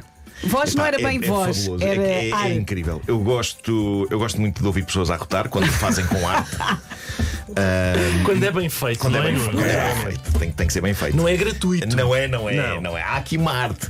E aqui há tempos houve uma coisa chamada então Sprite Challenge, em que jovens engolem à bruta a popular gasosa do Lima-Limão e aguardam que surja um potente arroto. Eu sei que não é boa Marco, hora desculpa. para ouvir A arrotos. Sprite é uma soda. É uma soda. É sim, senhor. Também se enquadra na soda. Enquadra-se na soda. Obrigado por isso. Continua. Bom, Isto é por arte, o que vamos ouvir. Alguém compilou um top 5 e eu vou mostrar o top 5. Vamos a e isso, pedir-vos o vosso comentário. Mas olha, isto é só relativo ao Sprite Challenge? É só Sprite Challenge, Ok. sim. Quinto lugar, começa então por uma jovem que está num carro com um hoodie azul. Eu gostava só de interromper, porque há aqui uma rubrica nova dentro da rubrica que é O Penin fez a geneira. Então. Eu sou fã dessa. Sim.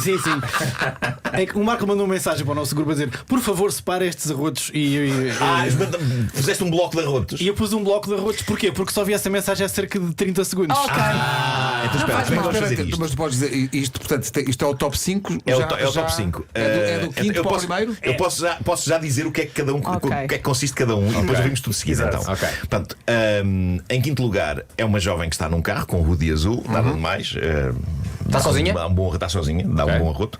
Quarto lugar é um jovem que está super ansioso porque sente que está perto de conseguir, mas não sai e tenta de novo e bebe mais e pronto. Mas o stress dele é muito incrível. Em terceiro lugar, duas amigas, uma dispara primeiro, a outra ri e espicha gasosa, que Interessante ela própria tem na também. boca. Mais interessante ainda o segundo lugar, que é duas amigas a rir. Uma logra o objetivo, a outra ri, só que gargalha a arrotar. Sim, o que é magnífico. E então, em primeiro lugar, é o meu favorito, que é um jovem que emborca golfadas de Sprite, fica extremamente aflito e confuso e, ato contínuo, marra contra a semi-aberta porta de uma garagem. Vais partilhar o vídeo. Portanto, vamos ouvir. A compilação dos 5 mais. Sim. Jovem.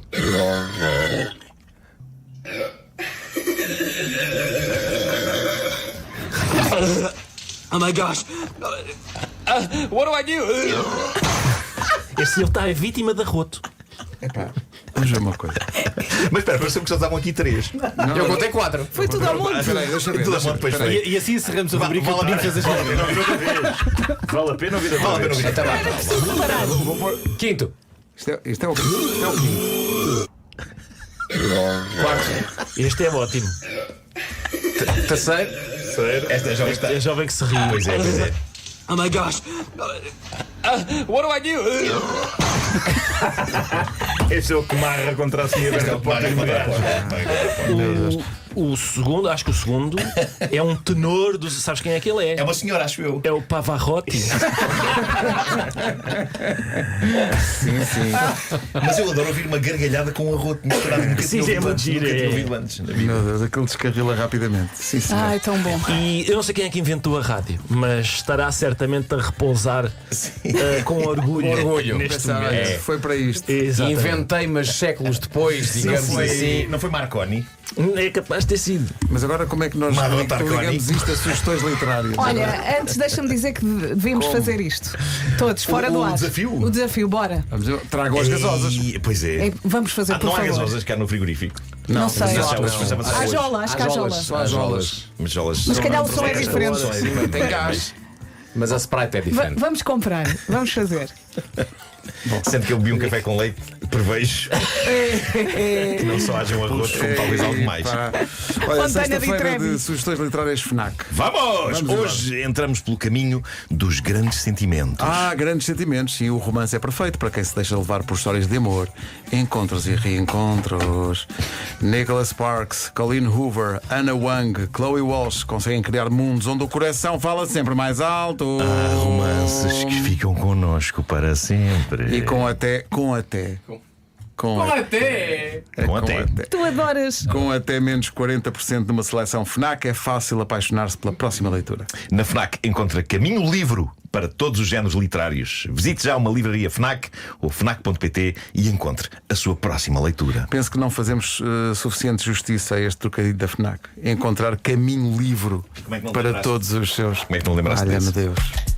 O Homem que Mordeu o Cão é uma oferta FNAC e também Seat Leon. Cão traz-te o fim do mundo em cuecas. Leon híbrido plug-in, agora com mais de 120 km de autonomia elétrica. Do nada das por ti a pensar. Malta, vamos ao desafio. Quer ficar em segundo ou primeiro lugar? E só funciona se for mesmo assim uma grande Sim, bora. uma golada. Eu já comi há muito tempo. O homem que mordeu o cão traz-te o fim do mundo em cuecas. O homem que mordeu o cão traz-te o fim do mundo em cuecas. Título deste episódio, aproveitando que o Vasco não está cá para avaliar títulos, fino buffet de bizarrias ao nível do dating, da masculinidade tóxica e de laranjas que aleijam. Outra vez. Bom, é sempre giro conhecer dates dos infernos. Há muita gente que. Há muita gente que encontra o amor quando se encontra com alguém que conheceu numa app tipo Tinder, não é? Há muita gente que não vai tanto em busca de amor, mas que também está satisfeita porque encontra diversão e se calhar é só disso que precisa e está tudo bem, está tudo certo. Ora, o rapaz que largou esta história no Reddit, ele queria um date a sério, ok? Queria uma namorada, ele anda à procura de uma namorada. Muito bem. Está desesperado, está sozinho. A coisa não correu exatamente como ele queria e ele escreveu isto com o ânimo muito exaltado imediatamente a seguir ao encontro. Eu tenho alguma pena dele, mas ao mesmo tempo isto é hilariante, há que dizer. Ele escreveu o seguinte: não aguento mais isto! Pelo menos é assim que eu gosto de pensar que ele disse. Gosto de pensar que Sentes a mensagem dele, sim. Eu não aguento mais isto. Tive um encontro com uma rapariga esta manhã, até morangos lhe levei para o nosso passeio. Ele depois mais tarde explicou que é porque isto passa-se no sul de França e há mercados e há morangos Muito frescos e ele achou que era. Acho que é uma boa coisa para se levar para um primeiro date, uma caixinha de morangos. Sim, eu acho. É bonito, sim. Eu acho. Nos primeiros 10 minutos, diz ele, ela começa a falar do encontro que tinha tido há uns dias e de como foi a casa do tipo e de como passou lá à noite. O quê? E depois saiu de lá de manhã e foi andar de bicicleta, caiu e magoou um joelho. E eu questiono-me, mas que raio? Já não há vergonha. É de mim, diz ele, não faz sentido num primeiro date descrever dates que aconteceram há uns dias. Não só isto, diz ele, como no nosso passeio, no nosso primeiro date, ainda me revela que amanhã tem marcado um outro date com outro tipo. É assim, há um engano, não vai, não é? Sim. Como sou PT, diz ele, ela ainda me disse se eu me importava de ser PT dela lá no ginásio. Porque quer muito voltar a fazer ginásio. E aqui eu tive de lhe dizer, escuta. Isto com sorte, ele começa a ir com ela aos encontros. Ele disse-lhe, escuta, eu estou aqui porque gostaria eventualmente de ser teu namorado e não uma amiga tua. E não me sinto confortável a ouvir histórias de encontros que tiveste. Então, diz ele, despedi-me dela, deixei-lhe os morangos e fui à minha vida. Estou farto de encontros. Nesta altura da minha vida são sempre um caos. Coitado. Calma, homem. Acredite no amor. Agora, isto gerou polémica, com muita gente a dizer que ele explodiu cedo demais e que estes encontros, tanto para mulheres como para homens, podem ter esta natureza, não é? Assumida por ela, de certa maneira, que é de estar à procura de algo até encontrar a pessoa certa. Talvez ela tenha partilhado informação a mais. Sim. Talvez esse tenha sido o problema. Passado e futuro. Bem, não está fácil ser homem, embora não pelas razões pelas quais alguns homens acham que não está fácil ser homem. Acho que continua a ser mais difícil ser mulher. Não está fácil ser homem porque, muito sinceramente, eu não me lembro, desde que me conheço, de uma era da história em que tantos homens estejam tão militantemente a contribuir para arruinar a reputação de todos os homens. Há demasiados homens hoje em dia a ser umas completas bestas, de mais de uma maneira, e a ser umas completas bestas com mulheres. Em alguns casos, de uma forma muito séria e trágica, e noutros, de uma forma. Enfim, nós temos que rir para não chorar. Isto leva-nos ao Instagram de Becca McFly, que eu não sei se tu conheces. É um dos Instagrams que mais me faz rir para enquanto o homem não chorar. Sim.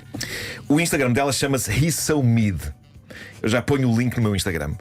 O que Becca faz é recolher das redes sociais observações de trampa feitas por homens sobre mulheres famosas. E depois de ler essas observações, ela expõe a fotografia do senhor que escreveu, uma vez que a foto é pública, portanto ela não está a fazer nada de ilegal. E a dura verdade é que estes indivíduos tão desagradáveis a falar de mulheres lindas são todos uns tafermos. São velhos e são grunhos e são disformes. E o efeito disso é estranhamente hilariante. A última edição disto é sobre a atriz cubana-americana Ana de Armas. Caramba, a Ana de Armas. É incrível. Para além do talento como atriz, é só das mulheres mais bonitas do mundo. É um concentrado de talento e beleza, é verdade. Os comentários que a Becca McFly recolheu sobre ela, escritos por vários homens no Facebook, passam qualquer coisa de absurdo. Há um tipo que diz: já envelheceu, já não é atraente. O quê? Foto do tipo: é um gorducho da minha idade. Claro. Outro diz: está demasiado na berra, já é aborrecida. Foto do tipo: é mais um gorducho de meia idade, com o ar mais aborrecido do mundo. Há outro que diz: aí há aqueles papos por baixo dos olhos, péssimo. Estes tipos são completamente grotescos. E é mais um velho com ar sinistro e ele próprio com papos debaixo dos seus próprios olhos. Há outro que diz, e este é dos meus favoritos, diz: nunca te beijaria, sua bruxa. O quê? De facto há homens tão deprimentes como isto, que no seu mundo mental interior acham que a Ana de Armas Armas gostaria da validação deles para ela os beijar. E sim, é mais um tipo de deprimente da minha idade. Este com uma pomba da paz na foto. Eu adoro estas pessoas que têm pombas da paz. Sim. E frases inspiradoras nas suas redes sociais. E depois os comentários são ódio puro. Sim, depois na prática são Pá, opostos. é incrível. Nunca te beijaria sua bruxa, escreve ele, na ilusão de que Ana de Armas não só leia aquilo, mas que pense: oh, que pena, tanto que eu queria sentir a língua deste idoso dentro da minha boca. Essas pessoas também só querem atenção, não é? Sim, querem um abraço. Sim. Há outro que diz: tanta maquilhagem, parece mais uma daquelas bonecas de silicone. E claramente ele diz isto porque, a avaliar pela fronha, bonecas de silicone é capaz de ser a única companhia Claro. que este desgraçado conhece. Depois há um idiota que não só diz: como todas as outras, não vale nada sem maquilhagem e Photoshop. E, na esperança de conseguir provar isto que diz, junta uma fotografia da Ana de Armas sem maquilhagem. Espanto dos espantos, é linda na mesma! É incrível, claro. Mas não para este Zé Maria Pincel. E depois, de forma previsível, há um porco que diz: ela não é tão bonita como se diz e só entra em filmes porque paga com o corpo. Clássico, não é? Um clássico. Perguntas tu, Vera, então mas não há um único elogio? Não há uma palavra simpática? Deve haver um mais Para ou com menos. Ana de Armas. Um assim mais ou menos, não é? A Becca McFly encontrou um. Infelizmente, consiste apenas na frase: deseja engravidar a Ana de Armas, acompanhado pelo emoji maluco com os olhos tortos e a língua de fora. Pá. Isto representa muito bem a internet, os comentários. Acho que precisamos de um responsável de marketing. Porque isto está péssimo. Sim. Isto está péssimo. Delete. Bom, vou mandar aqui uma saudação ao Bruno Raposo. O Bruno Raposo, para quem não sabe, colaborou comigo numa rubrica que eu fazia noutra estação emissora, a Antena 3, há muitos anos. Eu fazia uma rubrica de análise a canções portuguesas, digamos, peculiares. Chamava-se Laboratório Lolela e o Bruno tinha um site soberbo chamado Portal Pimba. E então era o meu dealer de canções. Ele fazia-me chegar canções incríveis para eu analisar liricamente na rubrica. Ora, o Bruno mandou-me ontem não uma canção Pimba, mas algo que ele, e bem, detectou logo como material Homem que Mordeu o Cão Vintage. Isto é muito bizarro. Consegue por um lado ter piada e por outro não, sobretudo para quem levou com uma laranja nas trombas. Mas como assim? Perguntou aos ouvintes e perguntas tu. Como assim? Antes de mais vou tirar uma migalha do microfone. Já está. As pessoas ouviram. Bom, o Bruno mandou-me um cartaz surreal que aparentemente está afixado num parque do Canadá. E eu quero acreditar que isto é real. Epá, porque isto é um sonho de febre, isto é incrível. O cartaz tem fotografias de um senhor idoso, fotografias que parecem captadas por câmaras de segurança, sendo que o senhor tem às costas uma saca cheia de laranjas. Sim. E nas mãos tem um estranho equipamento que parece uma arma, mas ao mesmo tempo não, parece uma daquelas máquinas de soprar folhas secas. E o cartaz diz: aviso importante aos visitantes deste parque. Este homem está banido deste parque. Trata-se de um idoso com uma máquina que dispara laranjas. Poça. Pá, mas anda tudo maluco. Este homem tem entrado no parque e tem disparado laranjas contra pessoas que sejam ou que pareçam adolescentes, enquanto grita: adolescentes não podem estar neste parque. E a administração do parque escreve a seguir neste cartaz: o que ele diz não é verdade, pessoas de todas as idades são bem-vindas neste parque, incluindo adolescentes. E depois tem 3 fotografias de adolescentes que supostamente levaram com laranjas, mostrando as nódoas negras. Claro. Um na barriga, outro no braço, outro na testa. Os textos por baixo destas fotos dos adolescentes são também surreais. Passo a ler: nome, Marcus. Quando crescer quer ser condutor de táxi. Nome, Don. Quando crescer quer ser criadora de websites. Nome, Mitch. Quando crescer quer ser médico. E há ainda uma nota final em letras pequeninas que diz: prestamos homenagem a estes adolescentes e damos as boas-vindas a todos os adolescentes no parque. Ser adolescente é uma altura preciosa da vida, quando órgãos especiais do corpo estão a desenvolver-se e a passar do adormecimento ao uso natural a tempo inteiro. Respeitamos os adolescentes e tudo porque estão a passar. Malta, muito sinceramente, eu não sei se tenho mais medo do homem que dispara laranjas ou da administração deste parque. Mas pá, Olha, achei isto tudo mas delirante. eu estava aqui a tentar entrar na cabeça do senhor com a arma das laranjas. Ele deve ter apanhado muitos miúdos a curtir, não é? Se calhar, epá, E e achou pensou, que tinha que tomar medidas. E ele, então com arranjou. o seu tempo livre, deixa-me cá arranjar aqui algo que não dê cabo deles, mas calejo, não é? Isto é É inacreditável. inacreditável, exato. E pronto. O mundo está muito chalupa. E agora a questão é: essa arma de laranjas existe mesmo? Epá, eu vou pôr fotografias no meu Instagram para que as pessoas possam avaliar isto e também vou pôr o link para o Instagram da Becca McFly e da sua análise a comentários de homens sobre mulheres famosas. Queremos ver tudo, não é? O Homem que Mordeu o Cão foi uma oferta SEAT que este ano celebra 75 anos e oferece a carta de condução na compra de qualquer modelo da SEAT. Foi também uma oferta FNAC onde encontra milhões de livros para refrescar a mente em dias de calor. É aproveitar. Faltam 4 minutinhos para as 9 da manhã. O homem que mordeu o cão traz-te o fim do mundo em cuecas, com histórias marrecas, cabeludas ou carecas. O homem que mordeu o cão traz-te o fim do mundo em cuecas. Título deste episódio: Buscando amor à beira da estrada com umas calças de ganga-caras. Malta, gostaria antes de mais, antes de avançar para a ordem do dia, por assim dizer, gostaria de celebrar os avanços ao nível de produtos de banho. Vocês sabem que este assunto fala alto no meu coração, não é? Queria também ao mesmo tempo celebrar o facto do duche diário matinal ser um momento íntimo em que a pessoa que o está a tomar está sozinha consigo própria e ninguém mais vê. E digo isto porque eu, pessoa como vocês sabem, está sempre atenta à última palavra em produtos para tomar banho, vou a lojas especializadas e tudo, em busca das últimas novidades. Eu neste momento estou a usar para o duche uma gelatina de banho que eu não sei se me dignifica como ser humano enquanto a estou a usar. É de que cor? Não é tanta cor. O problema. Eu já aqui falei de gelatinas de banho. Mas há um problema? Eu gosto daquilo. A gelatina de banho é tramada porque desliza muito e está sempre a cair, não é? Sim. E essa parte é chata, aquilo parece que está vivo. E uma pessoa já não vai para nova para estar sempre a curvar-se para apanhar, não é? Normalmente essas gelatinas têm um formato cilíndrico, mas a novidade é que atualmente estou a usar uma gelatina de banho em forma de um pequeno polvo. Meu Deus.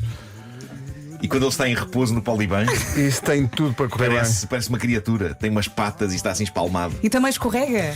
Ou é mais fácil? Escorrega. Eu gosto da experiência de me esfregar com um polvo, mas ao mesmo tempo celebro o facto de ninguém ver isso. Porque eu sinto que se houvesse um vídeo disso, era a minha destruição e era uma humilhação que me acompanharia até ao fim dos meus dias. Mas repara, tu partilhas tantas vezes material de apoio ao Homem que Mordeu o Cão. Sim, mas isto, não dá.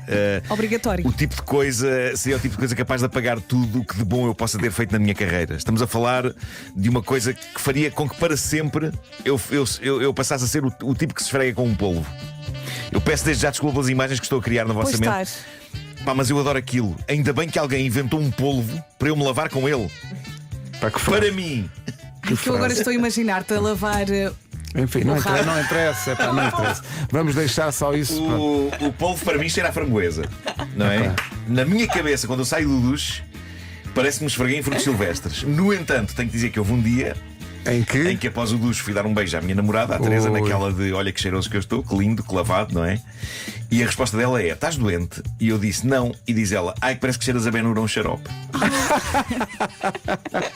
Mas não sei se foi exatamente o efeito. Não era aquilo que estavas à espera, exato. Em minha defesa, eu gosto do sabor e do aroma de xaropes. Agora não sei se será exatamente sexy, isso não sei. Bom, procurar o amor pode sair caro, sobretudo se não se acreditar em novas tecnologias como as apps de encontros, tipo Tinder, mas não. O protagonista desta história, um senhor de Sweetwater, no Texas, que dá pelo nome de Al Gilberti.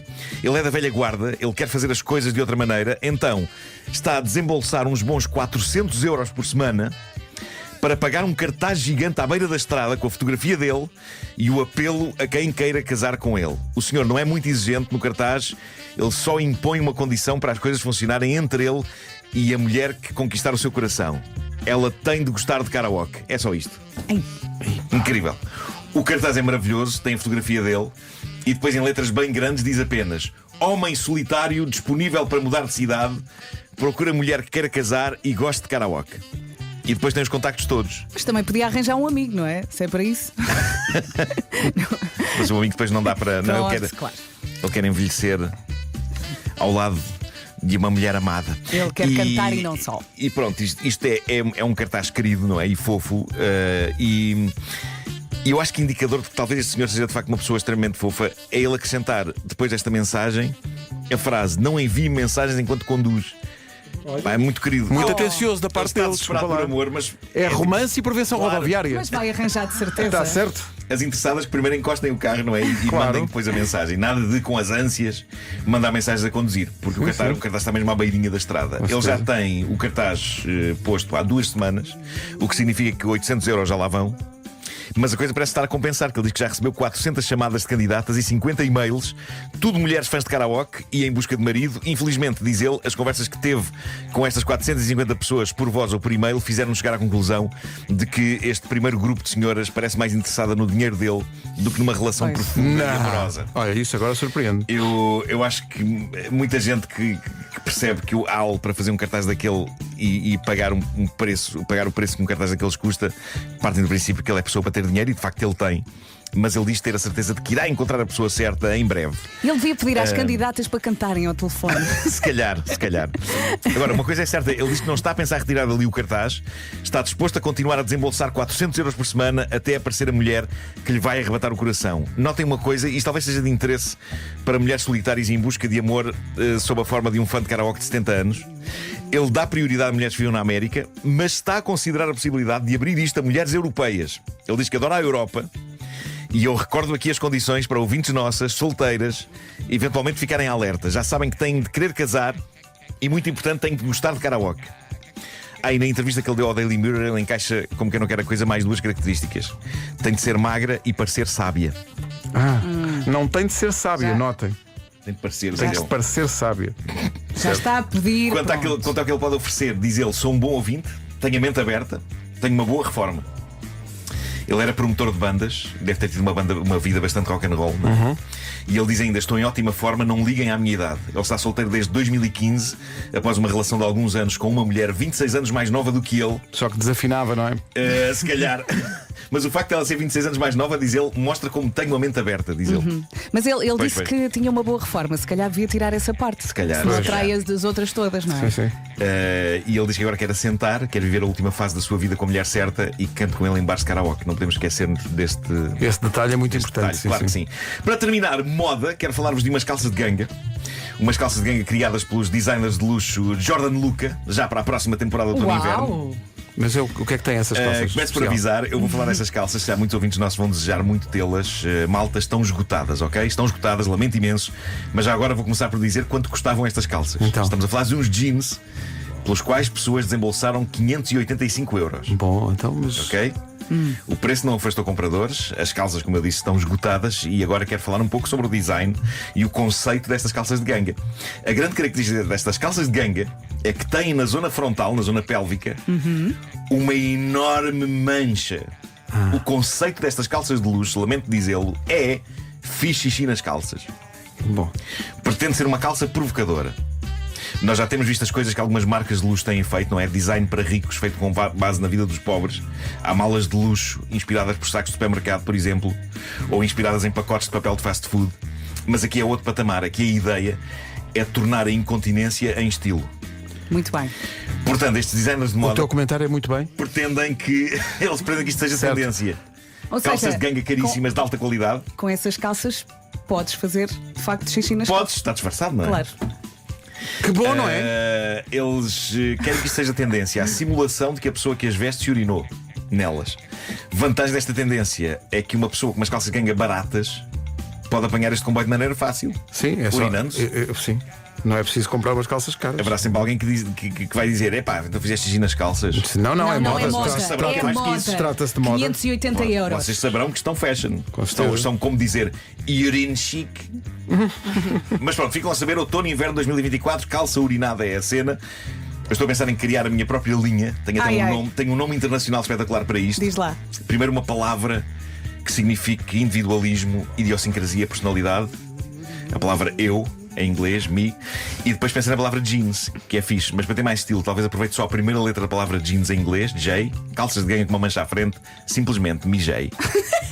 Magnífico. A volta que eu dei para chegar aqui. Parabéns, epá, porque isso deu trabalho. Se compensou desta volta, não sei. Eu acho que compensou, largamente, Eu desculpa adorei a lá. volta. Sim.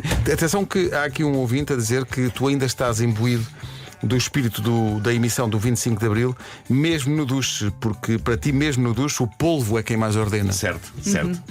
Ficamos com esta. Ficamos com esta e já não vamos aqui de mãos à abanar. Mas olha que terminámos da melhor forma. Dentro do possível. Deixa-me não só é? dizer que estou com medo da próxima coleção. Pois é. Não Depois é? do xixi.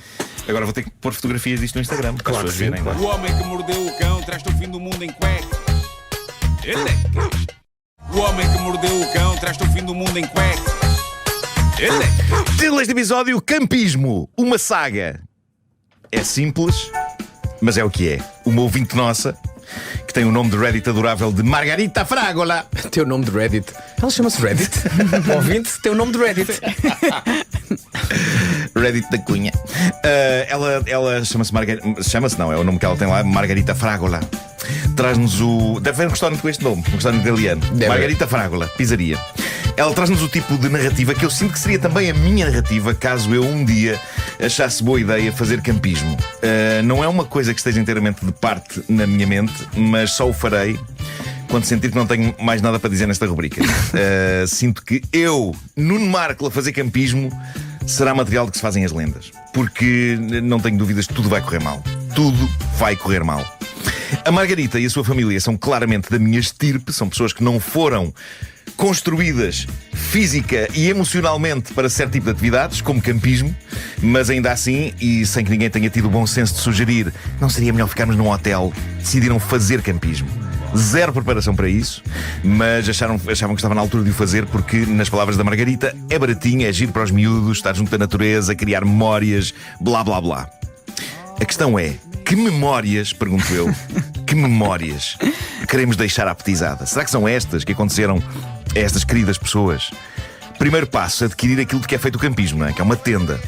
Alguma pesquisa depois, diz a Margarita, descobrimos que uma grande superfície de produtos de desporto, que começa com D e acaba em para que é que eu estou a pagar estas botas de caminhada quando nem sequer ando para chegar ao metro? Eles alugam tendas ao dia, não sei se sabiam disso. Sabia. Alugam. Eu adoro estas lojas, porque tudo nelas é promessa.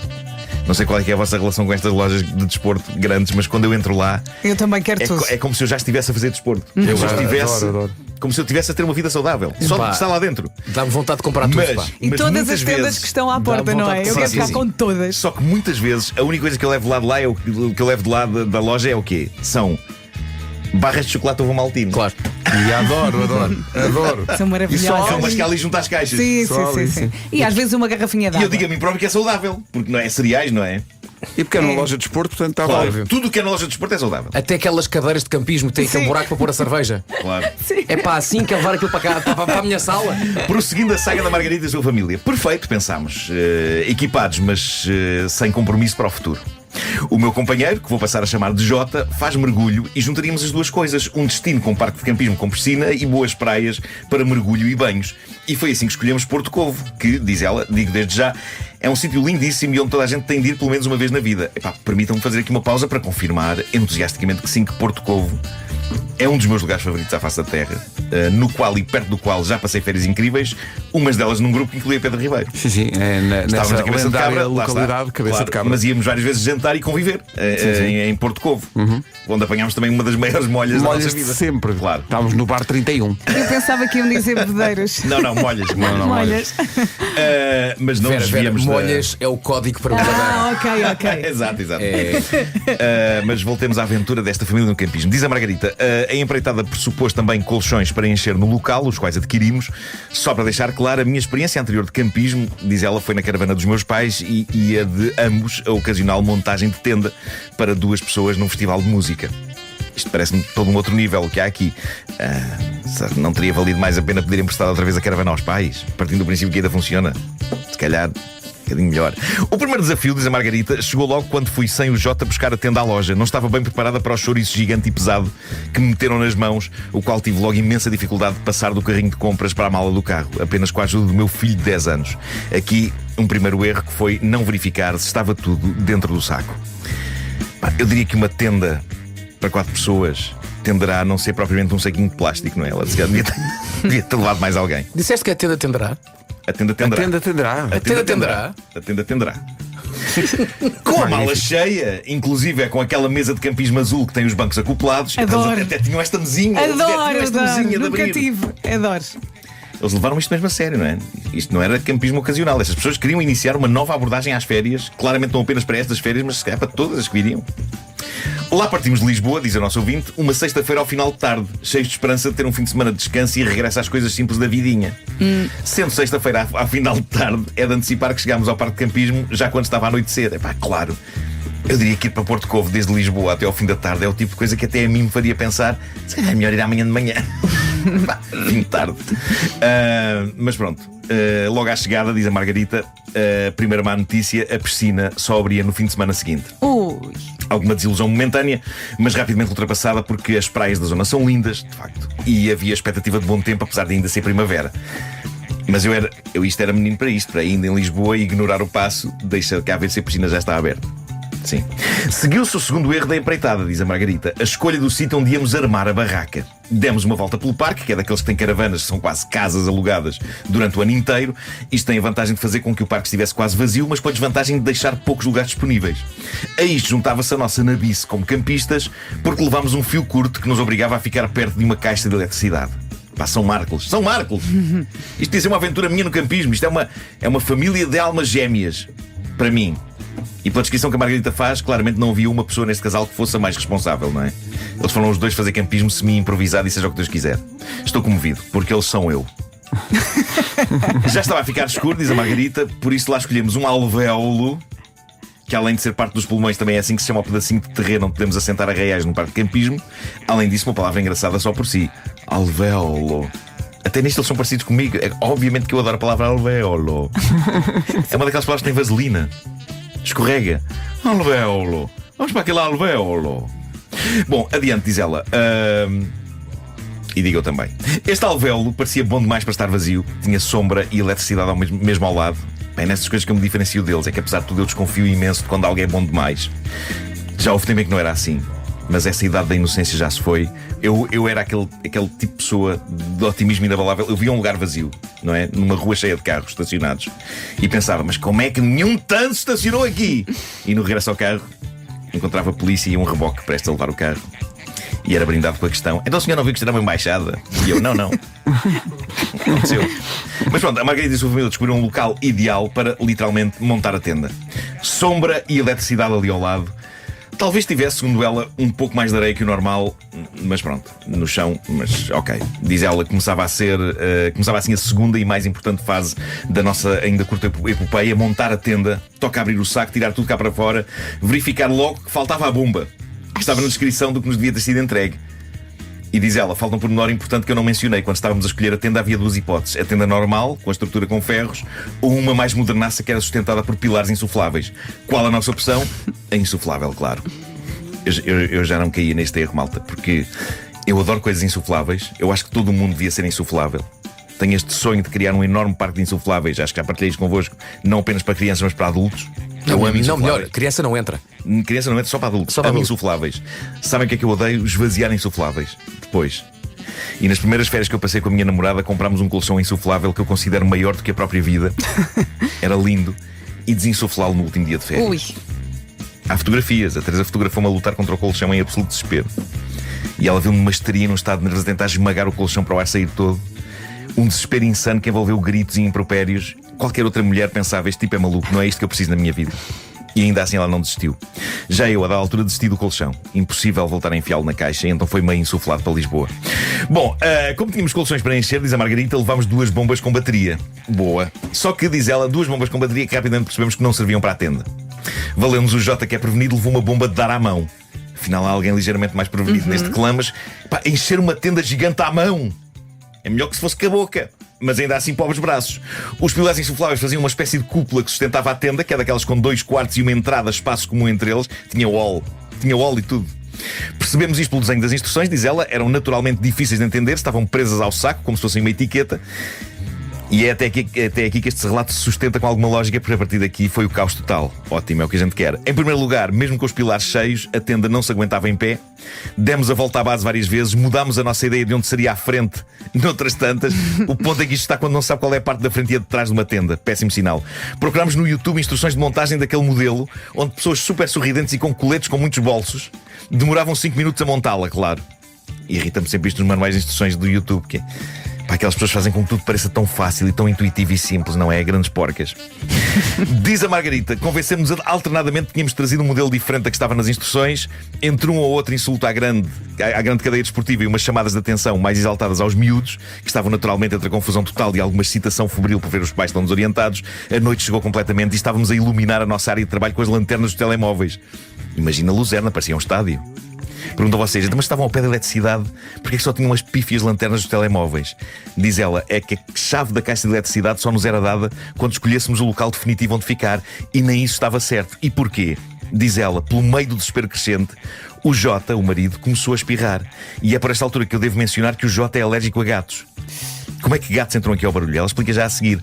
Uma inspiração mais profunda, necessária até para nos acalmar, confirmou a suspeita. Cheirava a xixi e a fezes de gato. E aqueles perceberam tudo. Tínhamos escolhido o alvéolo, que era a casa de banho dos gatos locais. Muito bem, bem escolhido. Excelente. Pontaria. Bravo! Excelente. Por alguma razão não estava lá ninguém. Apesar da boa posição no que toca à sombra e eletricidade, mas aparentemente seria eletricidade para o usufruto dos gatos. Que já se sabe que quando faz xixi e cocó, o gato aprecia ler. E à noite, se calhar, só consegue isso com candeeiros. Diz-me que foram para casa. Os gatos não têm telemóveis, mas na minha mente têm livros e candeeiros. Os gatos eram muitos, diz a Margarita, e andavam a rondar. Devíamos ter desconfiado. Toca a mudar de lugar para não perdermos mais tempo. Foi logo para um relevado que não tinha sombra, mas sem rolinhos mal cheirosos à vista, que havia do outro lado da rua. Eles devem ter encontrado muito aqueles croquetes pelo chão, não é? Iam dormir em cima disso. O fio da eletricidade teve que passar a estrada, mas naquela altura pensámos que se lixe. E diz ela, não mencionei o passar do tempo em horas porque é só ridículo, mas digamos que eram perto das 8h30 quando começámos, e às 22h30 pus os miúdos a tratar do jantar. A tenda, a essas horas, nem vê-la, que inferno. Era preciso comer, ela pediu ao filho mais velho, 10 anos de idade na altura, que fosse abrir as latas de atum e esvaziar o óleo. Diz ela que o miúdo apareceu coberto de óleo da cabeça aos pés por um lado. Por outro, os miúdos deixaram o atum a descoberto enquanto os pais se debatiam com a tenda. Diz ela, o que é que eu disse que havia aos montes naquele parque? Claro. Lá estava o que seria uma boa parte do nosso jantar a ser devorado pelos gatinhos locais. Bom, mudado o sítio da tenda, agora só interessava mantê-la em pé. O Jota apercebeu-se tardiamente, dada a hora que provavelmente a tenda tinha sido entregue mal desmontada. Neste caso, a superfície que serve de chão devia estar separada da estrutura, como estava. Chamámos o mais velho e entre ele e eu segurámos os pilares insufláveis o melhor que conseguimos. O Jota conseguiu prender com as cordas e a tenda lá se aguentou, com toda a possibilidade de desabar durante a noite, mas aguentou-se. Pá, porquê é que alguém na história da humanidade inventou o campismo? Pergunto eu. Entretanto, diz ela que passado um bocado estavam os dois a comer o seu triste jantar em pratos de papel empapados e a beber uma cervejinha pouco fresca, mesmo exaustos e sentadinhos na nossa mesa azul com bancos acoplados que mal dá para enfiar as pernas. Acabámos os quatro a rir ao lembrar as horas anteriores. A Odisseia ainda demoraria mais um pouco, connosco já bastante passados pelos miúdos não adormecerem, mas alguém esperaria outra coisa depois de toda aquela agitação. Na manhã seguinte o Jota foi fazer mergulho. Passámos um resto de fim de semana maravilhoso nas bonitas praias de Porto Covo. O arrumar da tenda de volta no saco acabou por ser mais fácil, aleluia, pelo menos fechou. Mas quiçá a grande superfície de retalho desportivo tenha recebido uma tenda toda mal enrolada, com a parte de baixo do chão a cheirar a caca de gato. Quiçá. Ela termina a dizer, voltámos a acampar, façam uma votação e digam coisas. Eu arrisco dizer que não, mas eu digo-vos mais. Eu arrisco dizer que uns sólidos 95% das pessoas que fazem campismo uma vez não volta a fazer. E por isso um abraço aos 5% de fãs de campismo que nos ouvem. Parabéns por isso, malta, e pela vossa persistência. Por acaso já fui muito feliz a fazer campismo na minha juventude. Sim, foi já muito... acampei Conseguias muitas montar vezes. a tenda forte? Sim, sim. Atenção, não vou falar agora aqui da intimidade, mas aqui a questão é a quantidade de ouvintes que vêm aqui dizer, ó Nuno, as bombas que enchem insufláveis têm uma posição contrária para tirar o ar todo do insuflável. Vem demasiado tarde esta informação, não é? Mas a questão é que, mas isso devem ser bombas quê? Daquelas elétricas, não é? Eu só tinha uma de dar à mão. Daquelas Há umas dessas também dá. Também dá para Como é tirar que o ar, faz ao não é? contrário? Tipo, Não. Oi. Mas é uma Primeiro é imitação. Não achas uma Vasco, não achas Primeiro é uma imitação espetacular? Ok? Segundo, obrigado por isso, por ver-te a fazer oi. Pareceu, eu gostei disso. Não, Era uma bomba há básica. umas que têm 2 buracos. Não, a minha não tinha isso. Há umas que têm. Isolámos este diálogo. Isolámos só esta parte. Mas é verdade, há bombas que têm 2 buracos. Está bem, deixa-me só ver o que é que o Diogo tem a dizer em relação a isto. Eu há bocado comi 2 ou 20. Bem, temos que avançar. Temos que avançar que isto perdeu-se agora. Olha, eu quando vim para esta rádio, isto era uma rádio Isto era de séria. respeito. Era uma rádio decente. Era uma rádio decente. Era uma não é rádio esta que queria- baderna. era uma rádio que queria chegar à liderança, mas com maneiras. Não é esta baderna. Para da minha parte, eu sinto que estou limpo. Eu só simplesmente contei uma história de campismo. Tá bem. Começaste a falar em buracos e coisas. Que até terminou bem. Foi. Sim, sim. Lá por ter falado em buracos, agora a culpa é minha. Olha agora. É.